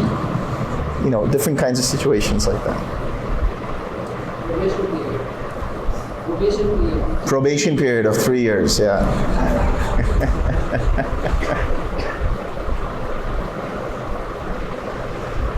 From Suttavada, from Sutta stream and fruition, it's pretty clear. Fruition and then path to Sattagami fruition. But how does one know that there are paths to stream? Are there some conditions in that? With the path to a stream enterer, there's actually mentioned the 7 categories of beings, 7 categories of people. One is a Dhamma follower and one is a faith follower. So if there is faith in the Buddha, Dhamma, and Sangha, and actually this comes from the Digha Nikaya Mahaparinibbana Sutta, Digha Nikaya 25? One of those. So Mahaparinibbana Sutta, it talks about the mirror of the Dhamma. And Ānanda asked the Buddha, how are we supposed to understand where someone is on the path? And the Buddha says, for someone who is a stream winner, this is what the translation says, someone who is a stream winner, they will have conviction in the Buddha, Dhamma, and Sangha. So that's the minimum. Having conviction in the Buddha, Dhamma, and Sangha allows you to know if there's a potential for stream entry to be there or not. The potential.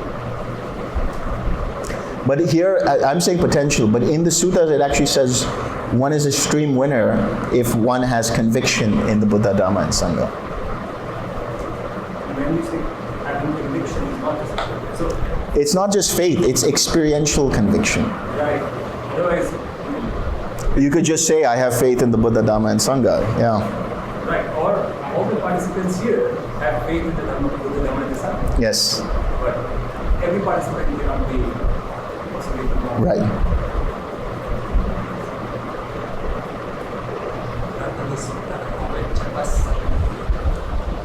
Unwavering confidence. Unwavering confidence, yeah.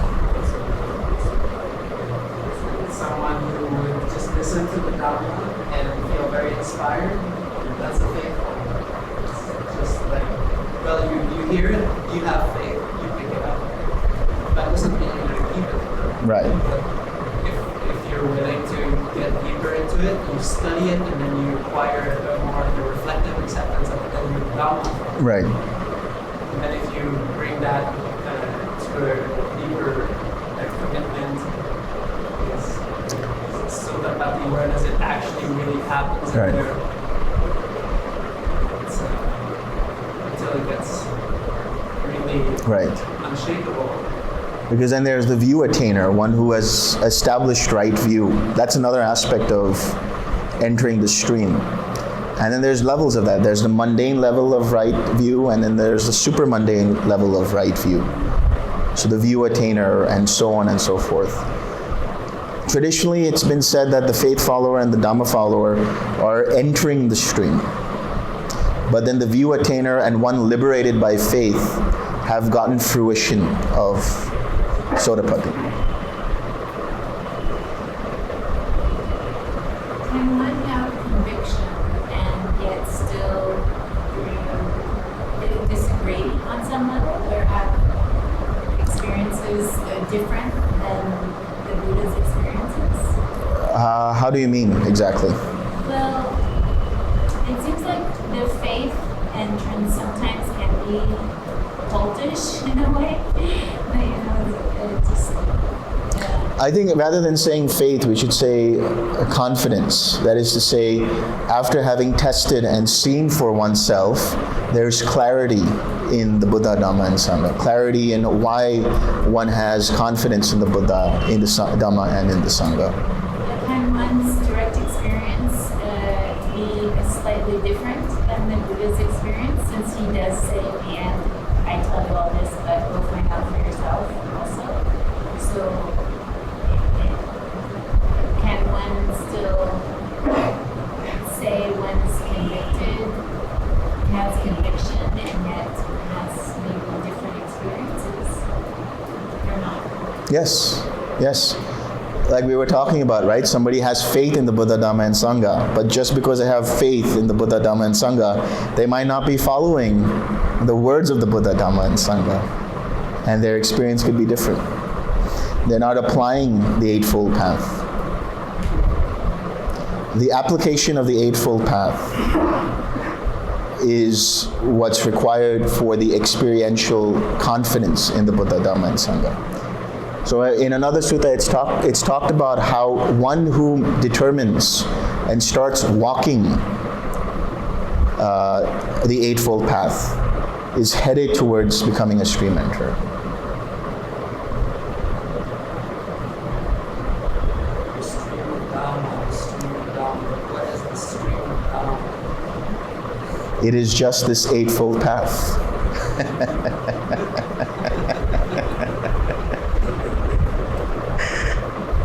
Yeah.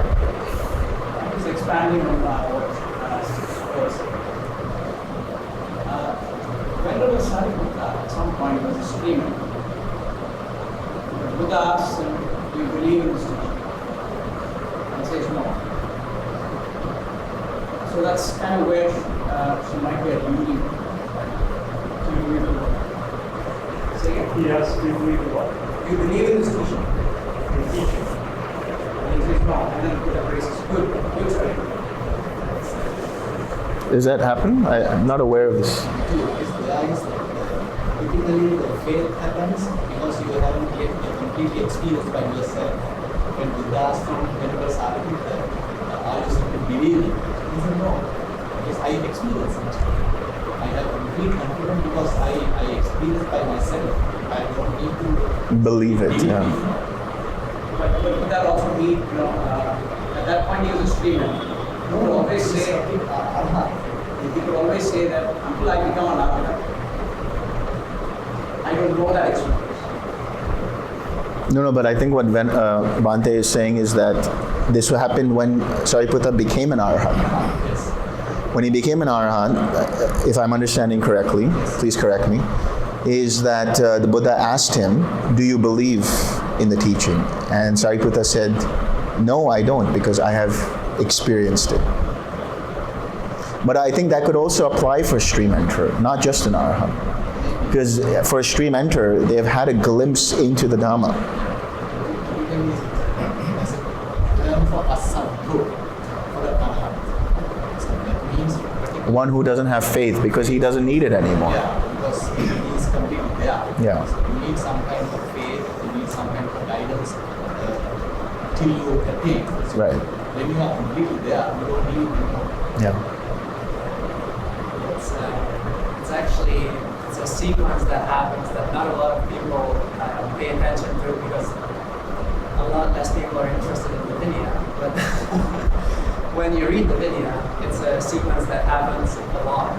Right. Where the Buddha, because the Vinaya is also designed to be a little bit of the biography of the Sangha and the Buddha at the same time. So you get a little bit of a glimpse of the story, and that's where you actually have suttas that where the Buddha will deliver the discourse to an audience, a very big audience, and he will begin by uplifting your minds, which is a really interesting thing. With a talk on generosity, kindness, the devas, which was a very uplifting thing for a lot of people at the time. And once their mind was clean and right and rid of dust, he would give them the Four Noble Truths. And then they would enter the stream and have brahmacharya lives. And then he would say that that's the stop sequences. And then they would attain perfect confidence in the teacher without, in the teaching without an external, without somebody else's Right. help to to get there, it's through their own understanding. They didn't get it from somebody telling you should believe in this. It's like they saw the Dhamma because their mind was clear, bright, lifted, it was beautiful, and then they were ready to receive the Dhamma. That's what he also uses as an analogy. And then once that happens, they gain confidence in the teaching without another person. So they are able to stand for themselves and say, no, this is true. This is what I experienced also. And it's interesting because it's in a lot of places in the video. Yeah. Yeah. Actually, based on that, there was an interesting story that I read about Yasa. This is a funny story to me, actually, if I remember it correctly. So Yasa is basically hungover from a party that he had last night. And he's seeing all these people just like hungover and sleeping and just disgusted and disenchanted with all of that. And he decides to take a walk into the park or something. And he's taking the walk and he sees the Buddha over there. And the Buddha sees that his mind is ripe. And then he gives him a similar discourse about generosity and the virtues. And he goes through the whole path with Yasa. And Yasa becomes a stream enter. Then Yasa goes away and he's around there, but he's hidden. Right? He's hidden.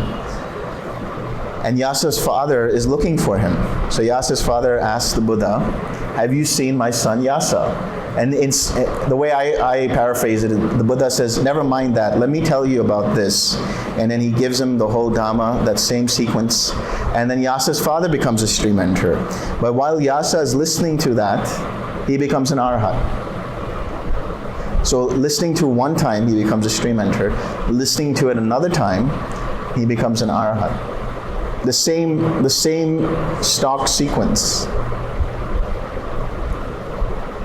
Starts with Ānanda. Yeah. First 5 settings. Yeah. First time we see him in the video, then with Yasa and his father. Yeah. Then with King with Sādhu. Very large audience. Yeah. Yasa's mother too. When he goes to Yasa's place, and in fact, isn't Yasa's mother Suttavada in some references? The woman who offered the kheer to the Buddha is the mother of Yasa. In some places they say that. Oh, interesting. Okay. How things died. Yeah. So when Buddha goes Craving to Yasa's place and he gives the same teaching, the mother and the sister become Sorapans.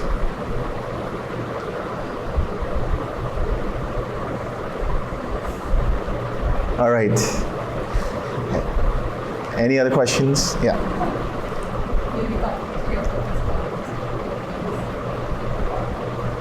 During meditation, we experience there is no body kind of feeling. Even after that experience, there comes a pain that we feel in the body.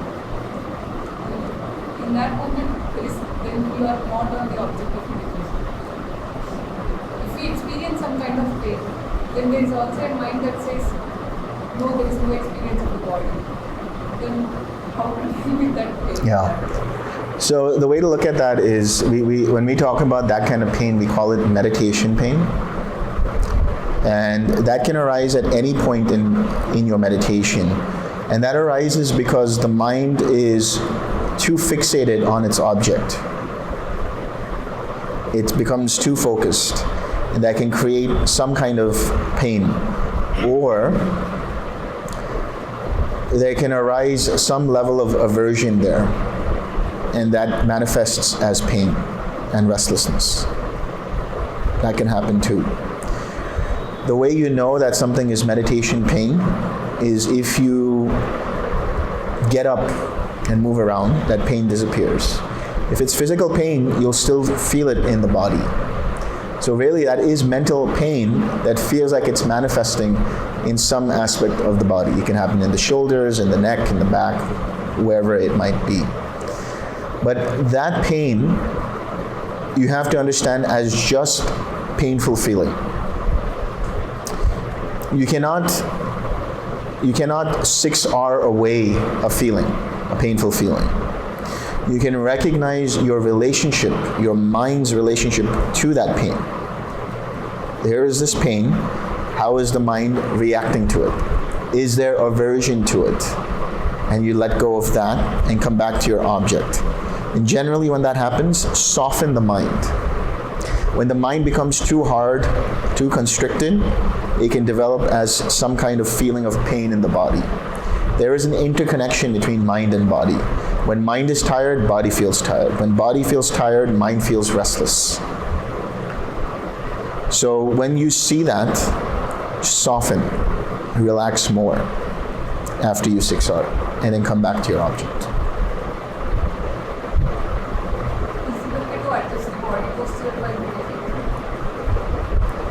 Generally, you don't want to.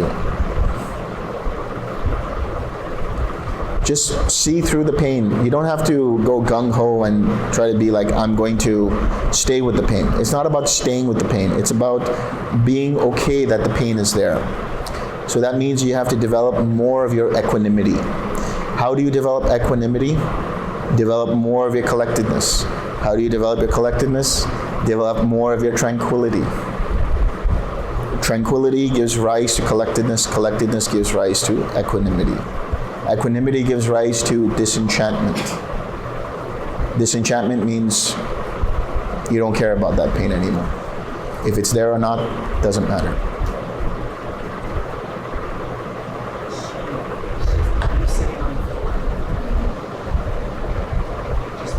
Yeah. Are you sitting? You're sitting in a chair. Okay. Yeah. Is that clear?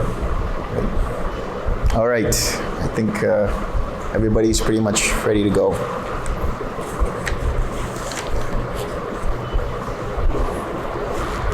May suffering ones be suffering free, and the fear-struck fearless be. May the grieving shed all grief, and may all beings find relief. May all beings share this merit that we have thus acquired for the acquisition of all kinds of happiness. May beings inhabiting space and earth, devas and nagas of mighty power, share this merit of ours. May they long protect the Buddha's dispensation. Sadhu, sadhu, sadhu.